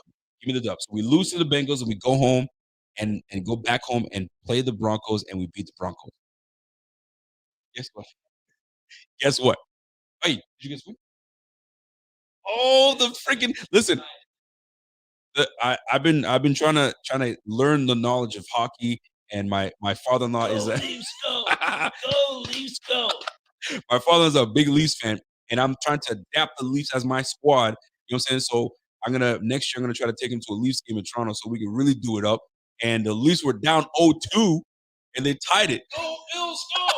Go, Bills go. So they tied it. So is it 2-2 now? 2-2. These Leafs better freaking win this game. They're at home in Toronto. You better handle business against the Panthers, man. The Panthers just went through a gauntlet with the freaking Boston Bruins, and the Bruins blew it. Look at me talking hockey. But sports is sports. Yo, blew it, Boston. I hate Boston anyway, so good for them. They blew it against the Panthers. The Panthers are a good team, don't get me wrong. But the Toronto Maple Leafs come back and tie it up. They better not screw this up. Don't screw it up. Let's go and finish this thing off, man. Let's go. Anyway, back to football talk. NY Jets. Now, we're at home now against Aaron Rodgers and them boys. We're warmed up. We're a little warmed up now. We lost to you guys week 1. There's no way I'm losing to you twice. So guess what? Week 11, Bills beat the Jets. We beat the Jets. They're not coming in to beat us again. We take this dub. This is where the split happens. We split against the New York Jets. That's the way I look at it. We've kind of figured out, okay, what they did the first game. We may have, the last year they came to us and brought it to us. The second game, we had it. We got the win. But guess what? We're facing Mike White. So Mike White really ain't that dude. He really isn't that dude. So then we go into this year. Fast forward, we lose the home opener. I'm going to give them the edge because they're at home. It's week 1. It's all that good stuff. I'll give that dub. But we coming back and we taking that shit. We're going to take that dub. We figured some things out. We've made some tweaks. We've made some adjustments along the year. Some guys have come in and out of the lineup. Our guys are healthy. At this point, we should have Von Miller back. Let's roll. Give me the dub against the Jets. I'm taking that. Week 12. Who do we face week 12, folks? You guys remember? Oh, Shoogie Doogie now. This is not a primetime game, but it's a 4 o'clock game. A 4 o'clock game against the freaking Chiefs. Now, here's the deal. For those that work evening shift, for those that work night shift, this is also killer. And here's the worst part. These games, because I'm not on the East Coast anymore. I don't have Eastern time. I'm on Atlantic time. I'm an hour ahead of you guys. So this is a 5 o'clock game for me. When you work at midnight, 3 hour game, factor in 3 hour game, 3.5 hour game, you're looking at 8:30, 9 o'clock, right? And now I got to go live and do my thing and go straight to work. It's going to be a long ass day on those days, but it'll be well worth it if we win. So, Chiefs, I'm going to let the chat pick this one. I'm going to let the chat pick this one. Do we win against the Chiefs? Do we take this? By the way, my man Lego My Angle says, yo, please be polite and respectful. This is a family channel. Any obscene statements will be taken down in current and can result in you being timed out. Listen, if you don't want to listen to Lego My Ego, I suggest you should. I suggest you should. Now, here we go. We got the freaking Chiefs. I'm gonna let the chat choose this one. Pick me, pick me, pick me. We already know what Pierre. Pierre, every time I do this with Pierre, it's always the same result. Give me that dub. Give me that win. We're gonna win. We're going 17-0, baby. That's Pierre for you. There is no L. There is no room for L's. We taking dubs. And that's the way he feels. But the good thing about all this is Pierre's not the only one choosing. I need y'all to choose this. Now, here's the deal. We already know what it is when it comes to Pat Mahomes and the Buffalo Bills. And Pat Mahomes always comes through, always handles business. He knows, I mean, you already know what it is. Right? There's nothing really else to talk about. But here's the deal, though. They've added some pieces. We already know what we've added, right? Kincaid is going to be a very big difference maker, a very big difference maker. But the Chiefs made some moves too. I'm just gonna make sure that I get these and make sure I get this correctly because I need to make sure I know all the moves that the transaction that the Chiefs have done this offseason. So here's the deal.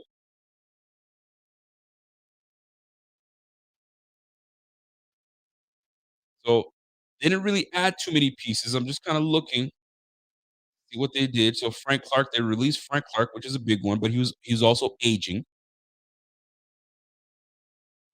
So nothing too crazy when it comes to that. Let me look at their depth chart and see what they have for depth. And they're still working on their depth. So they're I'm gonna have to just go to another website and do that. But the Chiefs, you already know what it is. Travis Kelce is going to be their dog. There's no question about that. Isaiah Pacheco going to his second year is going to be a dog. He's a hard runner. He runs hard. He don't stop.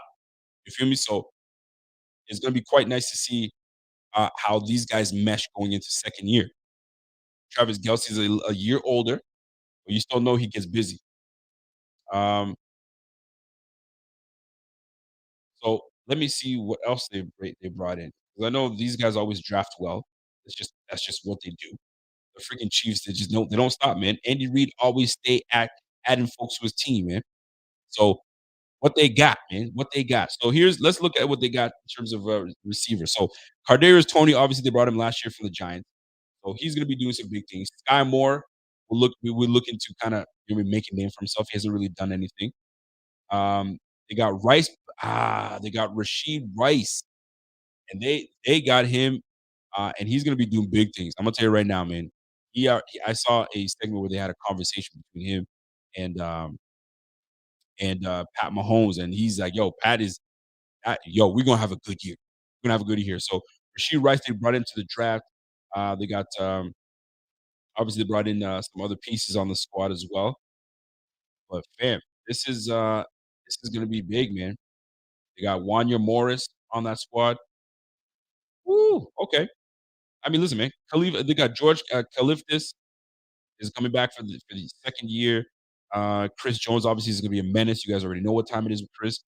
Derek Nandi was a freaking beast last year. Good on him. Willie Gay. So they got a lot of returning players that are legit. A lot of returning players. So the Chiefs are the Chiefs, man. 1 year older. Travis is 1 year older, but you know what? That chemistry between those two is unparalleled. So it's gonna be fun, man. So I'll let you guys choose this one because I'm not choosing this one whatsoever, man. They have a young core on offense with a second year Sky Moore, Tony, MVS, and rookie Rasheed Rice. Exactly, man. So Rasheed Rice is going to be a nice factor for these guys on the offensive side of the ball. They also had an undrafted receiver last year. I'm trying to remember who it was.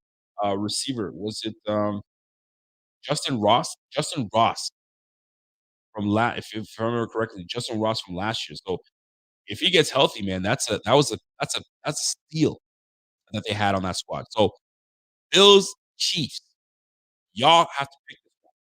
You guys have to pick this one, and we're at Kingdom, the Kingdom itself. They're over there. So what do you got? My man King Twist says, "Yo, Rico, I got here late, man. Are you factoring in these predictions off of Kincaid developments into that Kelsey matchup?" I'm factoring all of it. So that's why before I say who's got it, I want to see what the chat is saying because we pretty much, and you guys already know how this plays out. This is a copycat league.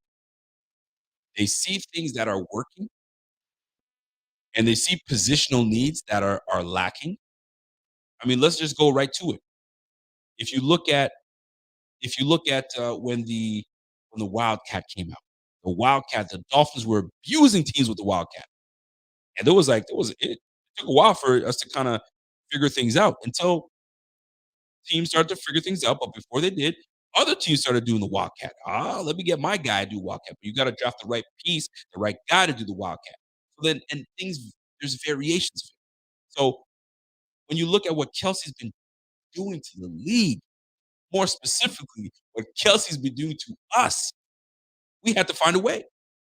Now, no disrespect, and I'm sure the Bills mean no disrespect to Mr. Dawson Knox, but Dawson Knox ain't competing with, I'm saying, with Travis Kelsey.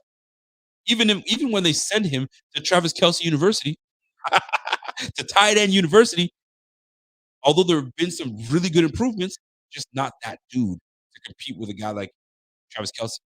He's just that guy. In comes Dalton Kincaid. Now we can match your ass.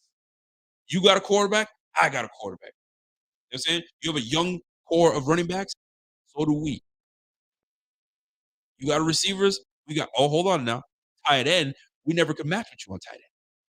So now we can match with you on tight end. And furthermore, by this time, like I said, Von Miller will return. And you saw the difference Von Miller made when we beat them last year. Von Miller was an X factor. So Von Miller coming back, we have some guys that are on the squad that are coming back. Big thing. Now, these are the Super Bowl champs. So they're going to be bringing it.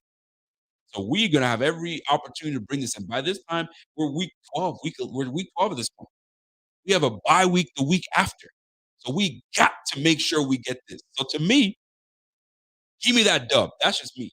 How do y'all feel? Are we taking the L here? Or are we taking a dub? I think that we match up well against Kansas City. We do. And it's gonna come down to really who makes the last play. And we've always needed that one guy to make that last play. And just I mean, it feels like a long time ago, but 2 years ago, that was Gabe Davis. Made the last play. We just couldn't finish. I mean, last year we came through and we got the dub because we had pressure on Mahomes, and Mahomes just could not get out of there. And we sealed the game with an interception from my man, Taron Johnson. Guess what? A lot of the guys on this team are returning. And when we go and face the freaking Chiefs, we know what's at stake. We're not playing games. Let's roll, man. So to me, give me that dub. Are you guys with me? Are we taking that dub? Is it a dub? Roy Collins like, nah, fam, we gotta take that L, bro. We losing that one. We are losing that one. Well, Yardi TV says, yo, Yardi Tov says, by the Chiefs game, Kincaid will be out of the McDermott rookie doghouse, ready to eat well hungry rough. Well, I think McDermott is gonna break the mold of rookies got to sit. I think McDermott is going to now say, you know what, I can't be that guy. If these guys show they can play. I can't protect them anymore. There's no protection anymore. You got to get in there. Can you ball? Then let's go. Because if you look at the Chiefs play their young guys. The Chiefs play their rookies. Can you make it or can you not? And we're going to soon find out. And if you can't, if you're not doing well as I think you are, then guess what? You're going to have to learn. You're going to have to learn. You're going to have to develop, and then we'll bring you back again and see if you've learned anything. But I can't sit here and let you practice all day. And I'm like, "Ah, I don't like the way he's practicing." Some guys, when the bright lights are on, that's when they perform. Some guys, not everybody, but some guys. So it'll be fun to see. But to me, give me the dub against the Chiefs. I'm taking that one. Sam H says, "Yo, it's too late in the program to still have rookie doghouse." I agree, Rico. Yeah, I mean, I've been preaching that since last year. Stop with the whole nonsense of these guys that can play. If you can play, get on the field. Period. Stop it. Enough of that. We're done. So to me, I say we take that dub. Give me that dub. Give me that dub. Give me that dub. Now we got a week, a bye week. We got to chill. Ain't nobody. We just got a big win against the Chiefs, just like last year, right? Didn't we face the Chiefs and then went on a bye, or was it the vice versa? And we beat the Chiefs and went on a bye week. So they set it up for us the same way. So Chiefs go on a bye. Guess what? We come back prime time. I can't even spell. I put P time. Prime time. I must have been doing it really quickly. So we are on prime time. So here's the deal with that. All right, let me fix that because I can't have that. You're going to go against the Chargers. Chargers is a big one. A big one. Because this is Christmas Day weekend. You're saying we're at LA. We're going across the, you know what I'm saying, the nation, across the country, and we're playing the Chargers. Powder blue, lightning bolt. How y'all feel about this? Is this one of those ones where you're like, you know what, man? Justin Herbert's nice, but I think we'll be able to handle Justin Herbert. But sometimes it's not just about Justin Herbert, it's about what they got on the defense side of the ball. Derwin James is nice. J.C. Jackson's going to be coming back and healthy. They're going to have a good squad, man. They're going to have a good squad. So it's let me just take a quick look to see what these Chargers are saying on that squad because I think it's important. Take a look at the depth chart for this Chargers team. So obviously you got Mike Williams coming through. They drafted Quentin Johnson, so it's like another Mike Williams, a tall body. You got Josh Palmer, the Canadian Joshua Palmer. You got Keenan Allen, the savvy vet. Yo, this is a good squad, man. That's a good little receiving. That's a good little receiving crew. So O line is solid. You got Zion Johnson, Rashawn Slater, Corey Linsley, and that leads the way. You got Gerald Everett, older guy, but I mean he's still getting the job done. But then don't forget they got Donald Palmer Jr., rookie. So that'll be an interesting addition to the squad right now. So the Chargers are they stack, bro. They stack. And obviously you got Eckler, which is a running back that can hit the tackle, hit in between the tackle, can run outside, can catch the football very well. He's a weapon. He's just a straight weapon. And then this is where you go on the defensive side of the ball. You got Sebastian Joseph Day. You got Khalil Mack that's going to be returning. He's a little older, but Khalil Mack is still Khalil Mack. And you got Kenneth Jr. Murray. You got K9. You got Joey Bosa coming after you. You got Asante Samuels. You got Derwin Jake.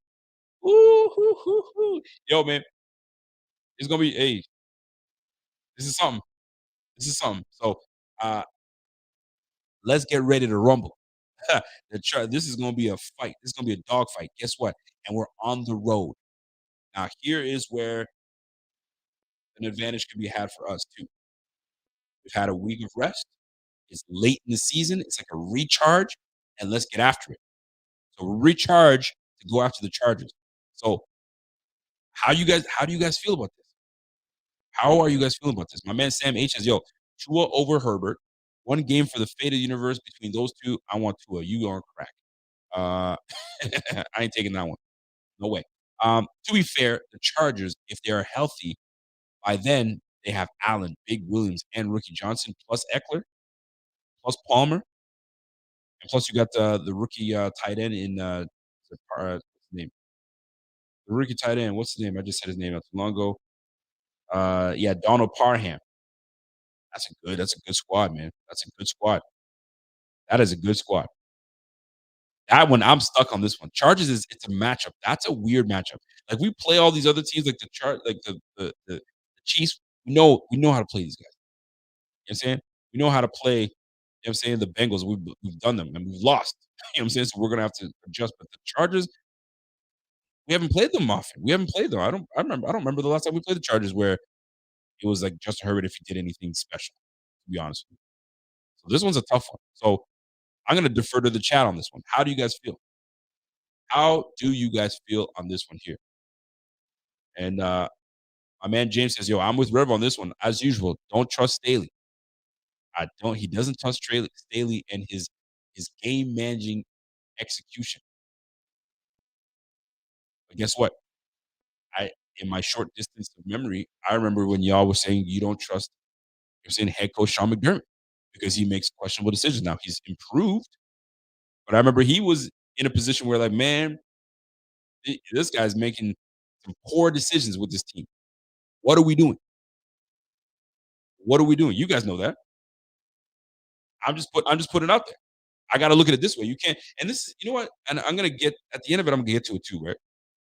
Because we talk about the faults of other teams, and they don't do this well, and they don't do that well, and this and that. But we always just absolve the Bills as if they have no issues as well. Last time I checked, McDermott makes some questionable decisions, and sometimes have cost us. So you know what I'm saying? We can't just they, and we still pointing and pointing and pointing. And guess what? Mother effers. You know what I mean? What's the saying? The same amount of fingers pointing at you, the same amount of fingers pointing at the Bills. And I think that's my beef. And I argue with a lot of Bills fans, and I stand on my shield when I freaking argue because we have faults as well, right? And that's what I try to bring up. But it's always about this team, that team. Now, I don't want to get into Red. I'm just saying I love what Rev brought up because Staley has had some issues when it comes to you know what I mean game management and decision making. You know what I'm saying? I mean, I can't get over when he had the ability. I think it was at the Chargers. He had the ability to kick with Chargers Raiders. He had the ability to kick the field goal or do something or take the tie, and he didn't take the tie because it would have advanced them to the freaking playoffs, and he didn't. I was like, what? So it's those issues like that that kind of blow your mind. I don't think McDermott would ever do something like that. But those are the facts. You know what I'm saying? Some coaches young in that position will make some questionable things and they'll improve, just like McDermott did. But this one is a tough one. So I defer to the chat. Do the Bills on the road Christmas weekend beat the Chargers? Is this a W or is this an L? Talk to me. Let me know. And then we'll go over what our record will be at the end. What do you guys got? I'll let the chat ring through and let's go. Staley, the Jags come back 4 touchdowns. 4 touchdowns. Yo, I could just hear Rev right now. 4 touchdowns, man. 4. Dang it. That's what happens, man. Y'all gonna be mad.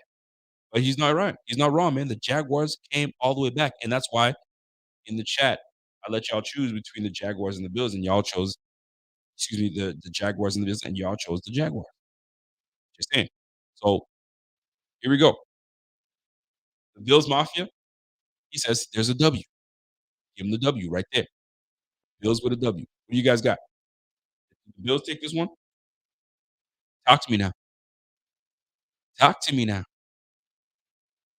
Because if I mean, I'm gonna just take the word of my man Bills Mafia Fs and say, yo, we win this one. But if you guys don't want to tell me none, let me know. My man Rev says, yo, Bills are getting that dub. I don't trust Staley. This is what we're gonna do. Roy Collins. I swear, Roy Collins, every time I pick up Roy Collins is giving us an L. is Roy Collins a Bills fan? I don't know what's going on, man. Roy be giving an L every one I choose. Let's go, man. My man Oiler Titan, what was that? Oiler Titan? Oiler Titan says, yo, Chargers are the ultimate teaser. Not a tough team mentally or physically. I can see that. But like I look at what we have in the matchups. I'm just looking at pure matchups, right? Kyer Elam going to his second year, and he's got length. So whether he matches up with Mike Williams or not, who knows? Keenan Allen is an excellent route runner. Maybe Trey White will take him on. And then I'm looking at Teron Johnson in the slot. I'm looking at Von Miller coming around the edge. I got the two best safeties in the game, a little older, of course. But you know what I'm saying? Who knows where they're at in terms of them coming off an injury? One was considering retirement. The other one had a long injury as a whole season. There's a whole lot of things right now. But Roy's like, "What are you talking about? I only gave him 3 losses." I think it's because I picked every time I picked you, there's been an L. So maybe it's just coincidence. But we'll see, man. So I entered the chat and all I'm getting is dubs. Bill's channel working out well. Ah, Pierre loves this, man. Pierre's all about that. So is this a dub or is it an L? Because right now I'm split. I see some dubs and I see Roy with the L, and I think I saw another L. But it looks like I see a lot of dubs in this one, man. So you know, Al says, "Yo, man, Rico, I can't lie, man. I can't be realistic. We win every game." You know what? There are a lot of fans like that. They just don't care to look at the real. They just want to win everything. We'll win everything. But we got to keep it a buck, right? So you know what? Based on what you, because I'm letting you guys pick, and right now maybe my L looks big on the Rico's end. It may be, Roy. Maybe. So here's the thing, man. The tiebreaker is going to go to the dub. You're right, Pierre. I'm going to give that to the dub. The Chargers lose to the Bills. We win that. All right, here we go. So that was week 14. We're going to go to week 15. So week 15. Who do we got week 15? Ooh, we. So I got to make sure that I'm on my game here. So let me go my banner. So we faced the Chiefs.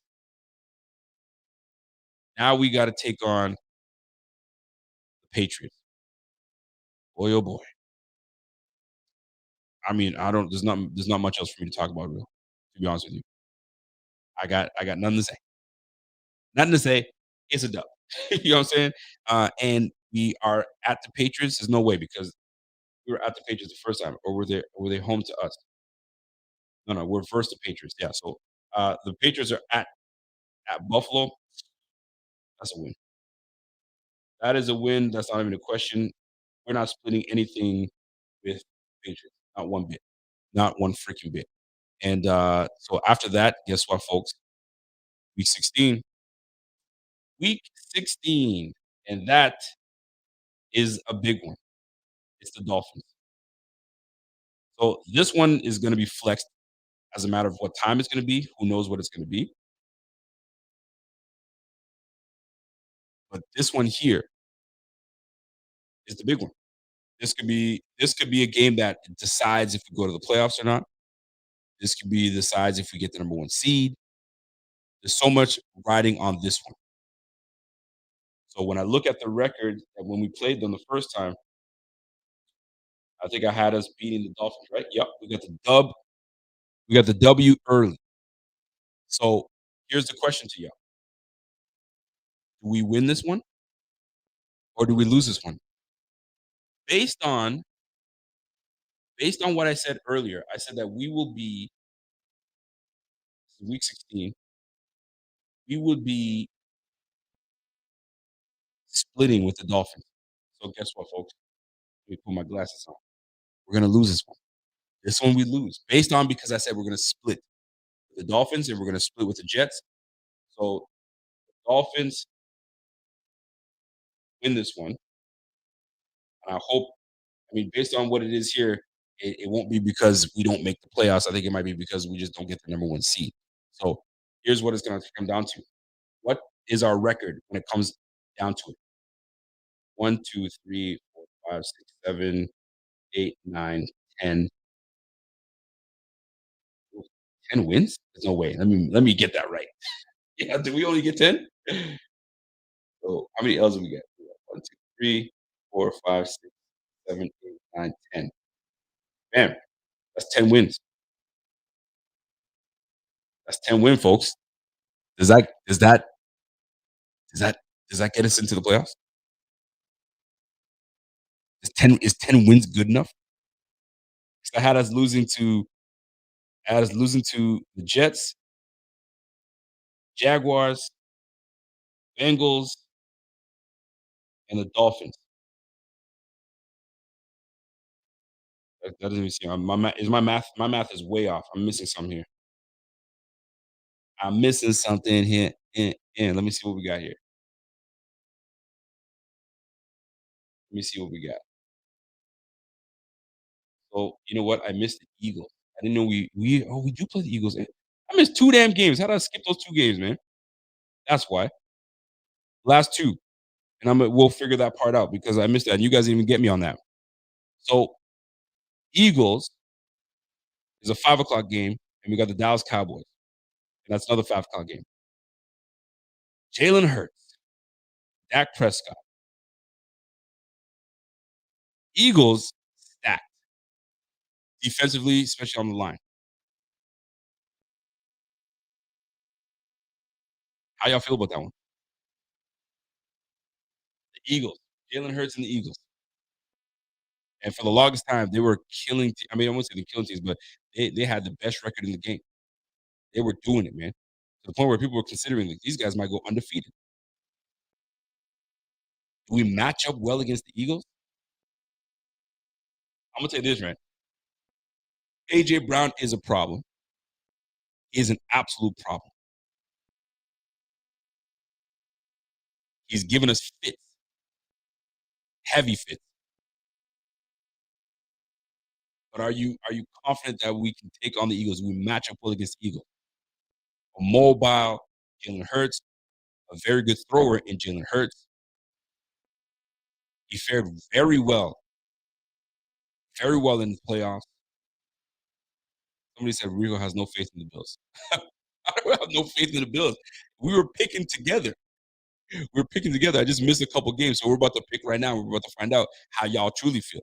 So I'm gonna let y'all pick. Is it a win against the Eagles or is it a loss against the Eagles? Roy Collins says, "Yo, Eagles game last game before bye week, I believe." So I'm thinking the L. And the Eagles is right before the Chiefs. It's right before the Chiefs game. So it's after the Jets and right before the Chiefs one. That's a tough stretch right there. That's a very tough stretch. So I'm looking at a lot of these L's in here, boy. Somebody said, "Yo, it's a W on the in the NFC."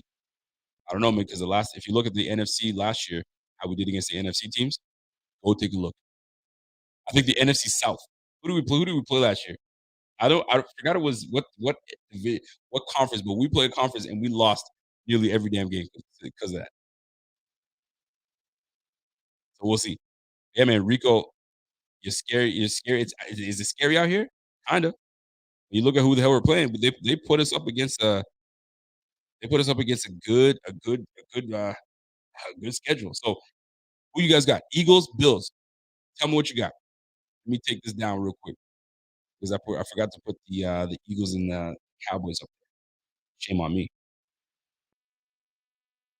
Are we to me, I think we match well against the Cowboys. Give me the dub against the Cowboys. I don't trust Dak. I think Dak is solid. Don't get me wrong. I just don't think he's gonna be that dude for us. He's not gonna be that guy.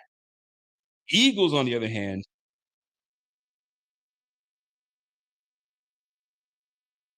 it's a tough one. Eagles is a tough one, man. Eagles is a tough one.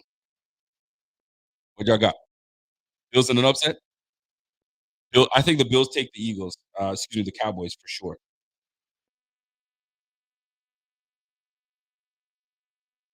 We took on the Commanders. We beat the Commanders. We took on the Giants. We beat the Giants.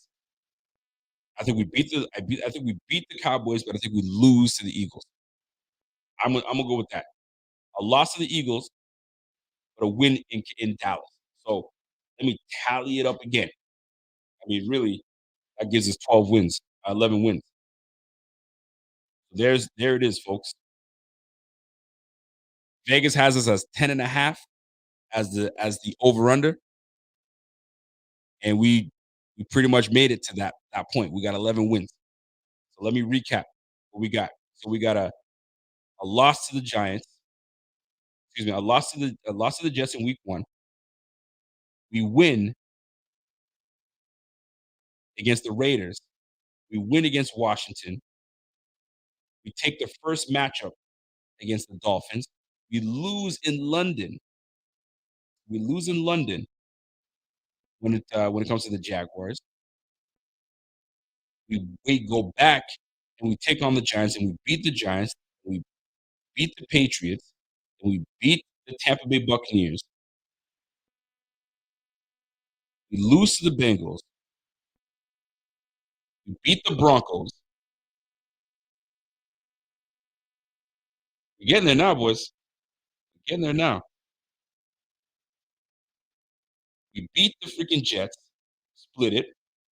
We take on the Chargers and we beat the Chargers. I'll let y'all choose that one. Beat the Patriots and we beat the Cowboys.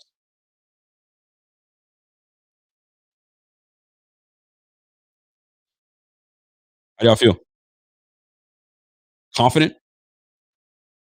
You feel good? It's gonna be a gauntlet of it's listen, all these are for fun. I mean, shoot, we are in May. We predicting and taking these in May. So we gonna see how this plays out. But I mean, listen, y'all went through this with me. I get excited for these things, man. I don't care what anyone says. I get excited as hell for these things, man. So that's the deal, folks. That is the deal. There it is. It's gonna be fun. So our L's this year are gonna come.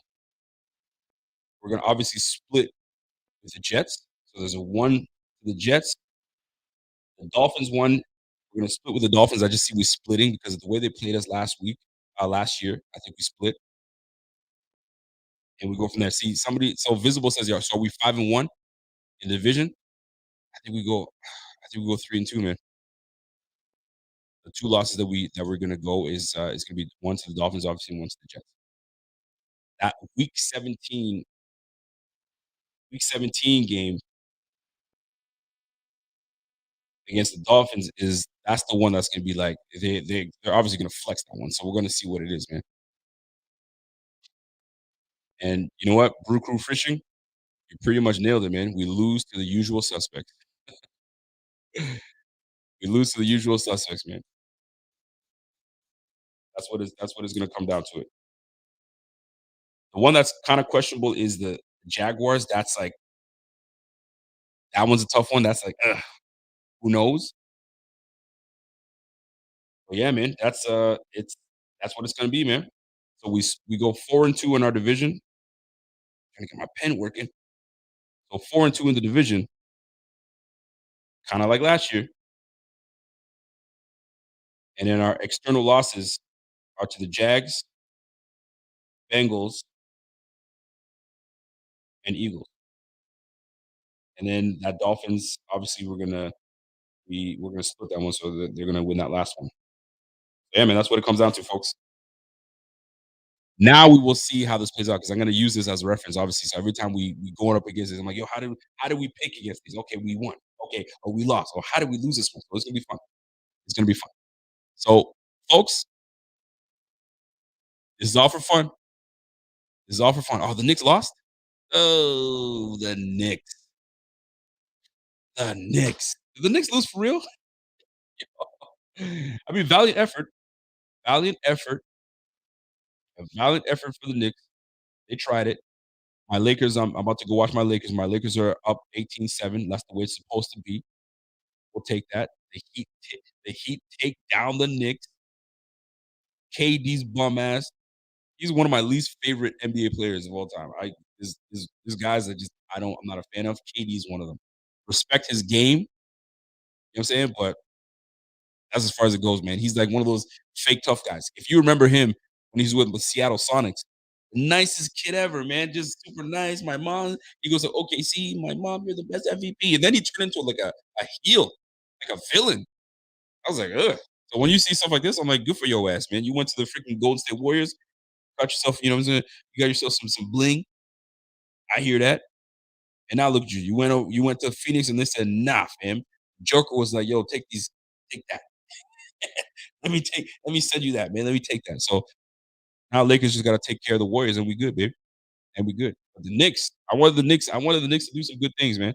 But Jimmy Butler is just too much. Jimmy Butler is just that dude. Jimmy is that dude, man. What did Jimmy do today? Jimmy came to and did big things or what? I yo, I yo, look at that. Good on Miami, man. Good on Miami. Boy put in 48, 41 minutes today. Good team effort. Anyway, that's the way it's gonna shake out today, folks. Much love, much appreciation, you guys. Um, my man said, "Yo, Eagles? You mean the Philly Bulldogs? Yeah, I know. That's exactly what it is, man. Or you want to call them the Georgia Eagles, whatever you guys want to call them, is what it is, man. So, folks, that is the end of the show. I appreciate it. I obviously I went much longer than I wanted to go, but I think this was necessary. I think it was good to just touch on this this whole season. It's gonna be interesting, man. Everybody, if everybody could stay healthy, you know how lovely that would be. If we could actually stay healthy and we play to our potential with everyone there, would be a tough team to beat, a very tough team to beat, but everybody's improved. A lot of people, especially in the AFC, have improved, man. The Ravens improved. Just with the additions on the offensive side alone, they've gotten better. They've even, I mean, they always draft well as well, so they got better on the draft as well. So good on them, man. It's gonna be fun, man. My man Rev says, "Yo, if the Bills don't get the number one seed, what's the real difference between the 2 and the 7? Home game isn't much of an advantage in January. I'd rather the Bills have to go on the road in good weather or snowstorm." Let me tell you something, Rev. That was the very conversation that was being had when we were vying for that number one spot. When we were vying for that number one spot, it was all about, oh, hold on now. I heard it might be snowing that game. Oof, I don't really like that. This is going to be a problem because when you have those ugly elements of these games, you need, say it with me, folks, a run game. But when you don't have a run game in these nasty, nasty weather, you ain't going to do anything. So when you go back to the Bengals game and you saw how ugly it was getting, guess who had one of the key, like, I mean, who was a key player in that game? Mixon. Mixon was running hard body on us, man, and we couldn't counter. So if we're going to have home field advantage, you gotta have those bruiser backs that are ready to, you know what I mean, take the load and go from there, man. But that's a whole different ball game. We're building a new stadium. It's not a dome, but we're gonna deal with it regardless, bro. Um, let's recap, man. Let's recap the show and let's sign out of here, man. So um, here's what it comes down to, folks. The Bills are gonna have their hands full, and rightfully so. That's just the way things are gonna play out. And it's gonna be nice to see McDermott back into his elements, calling plays. We're gonna see a different Josh Allen, unfortunately for him. You know what I'm saying, on his personal side, not to get into all this stuff because the breakup, allegedly. Um, but fam, he's gonna be a focused and dialed in player. So he's gonna be ready to roll. So that'll be fun to see a different business mean Josh Allen. Like, you know what I mean? He means business. He might be calling suckers out on the squad and be like, yo, get it together. Stop dropping footballs.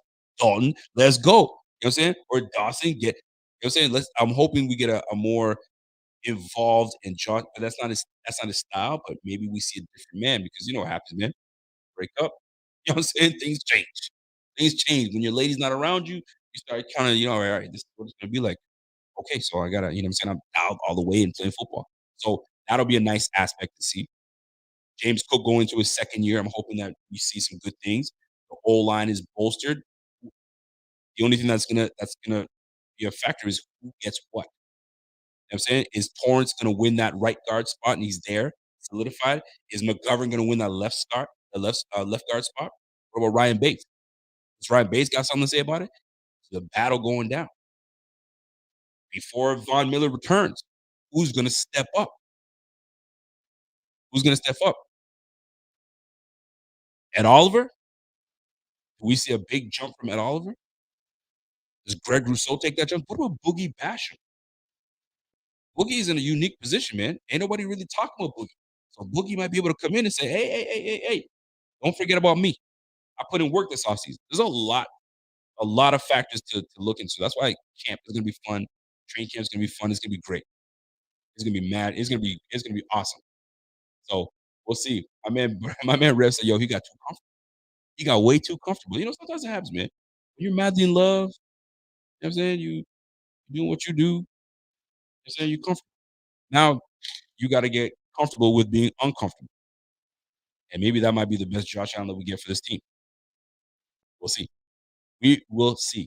My man Brew Crew Fishy says, yo, if we fail to win the chip, what will be the number one reason? Offense, defense, receiver, running back?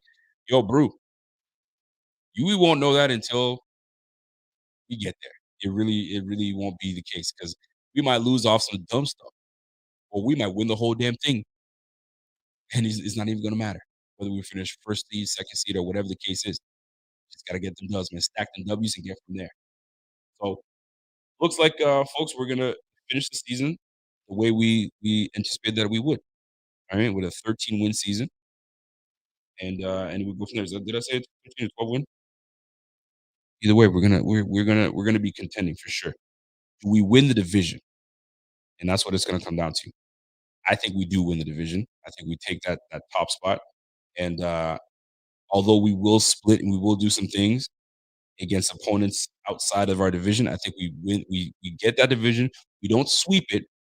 I don't think we sweep it. I think the division is too tight and too good for us to sit there and sweep it like we've swept it in the past. I think they've caught up to us, and I think they're going to challenge us. But I think we're going to have the edge. And poor Patriots, you're just gonna keep getting noogies. The Jets are gonna give you a noogie. The Dolphins are gonna give you a noogie, and I mean we stay give you noogies. You know what I'm saying? So that's what's gonna give us the edge in the East. I'm sorry to say, but that's just what it's gonna be. That's just what it's gonna be. So hey, it is what it is. My man Rev says, yo, Bills not winning the division, man, at 11-6. 11-6 won't cut it. It's gonna be too tough for that. Then you're gonna come down to points, all that stuff. Now you're not doing that. You got to get 12. 12, you need at least 12 to win that division. Too tight. Too good, it's too tight. Too good, too tight, just can't do it. I mean, so uh, that's the way we look at it, folks. So that's it for me, folks. I think 12 might get the win in the East. 12 wins should do the trick. 12 wins might do the trick. If we get to 13, that's even better. You know what I'm saying? But 11, that's tight. That's tight. And if let's just say we don't win the division, and we finish with 11, 10 wins for whatever reason. You don't want to get there because the AFC is too tough. The AFC is way too tough. So handle your business by winning the division. So that way you don't have to hear about anything. Oh, we need that team to lose and that team to win. If we don't want you to get into that trash. Win your 12 to 13 games. Shit, if you want to win all 16, 17 games, by all means. But at the end of the day, you gotta get the 12 wins. 11 is cutting it too tight. 12 wins is what you need. Period. Point blank. That's it. So that's what we're hoping for. So let's reference back to this list again, and we'll go from there. So, folks, enjoy your weekend. Enjoy your Friday evening, and we will definitely catch back up with y'all later. And until next time, folks, y'all have a good one, and we'll see you guys on Tuesday night. But my man my man Z-Bot will be back at it on Monday, and then we'll see you back on Tuesday. So mini camp is going on. Kincaid is doing what he does, and he's looking pretty good. And right now it's so early. There's really not much to really speak on. These guys are just kind of getting back in shape and doing what they do. So we'll let that play out. We shall let that play out. So, folks, enjoy yourself. Have yourself a great one. And we will catch you guys on the flip side. And be safe, be good, man. Until next time, it's your boy. And let's go. We get that tunes in you, boy. Down. A lot of people keep asking me for this track. I found this on Instagram and I looped it, and it was it. This guy was just freestyling. I was like, oh, that's dope. And I, boom, popped it. So, anyways, have a good one. Catch you later, folks.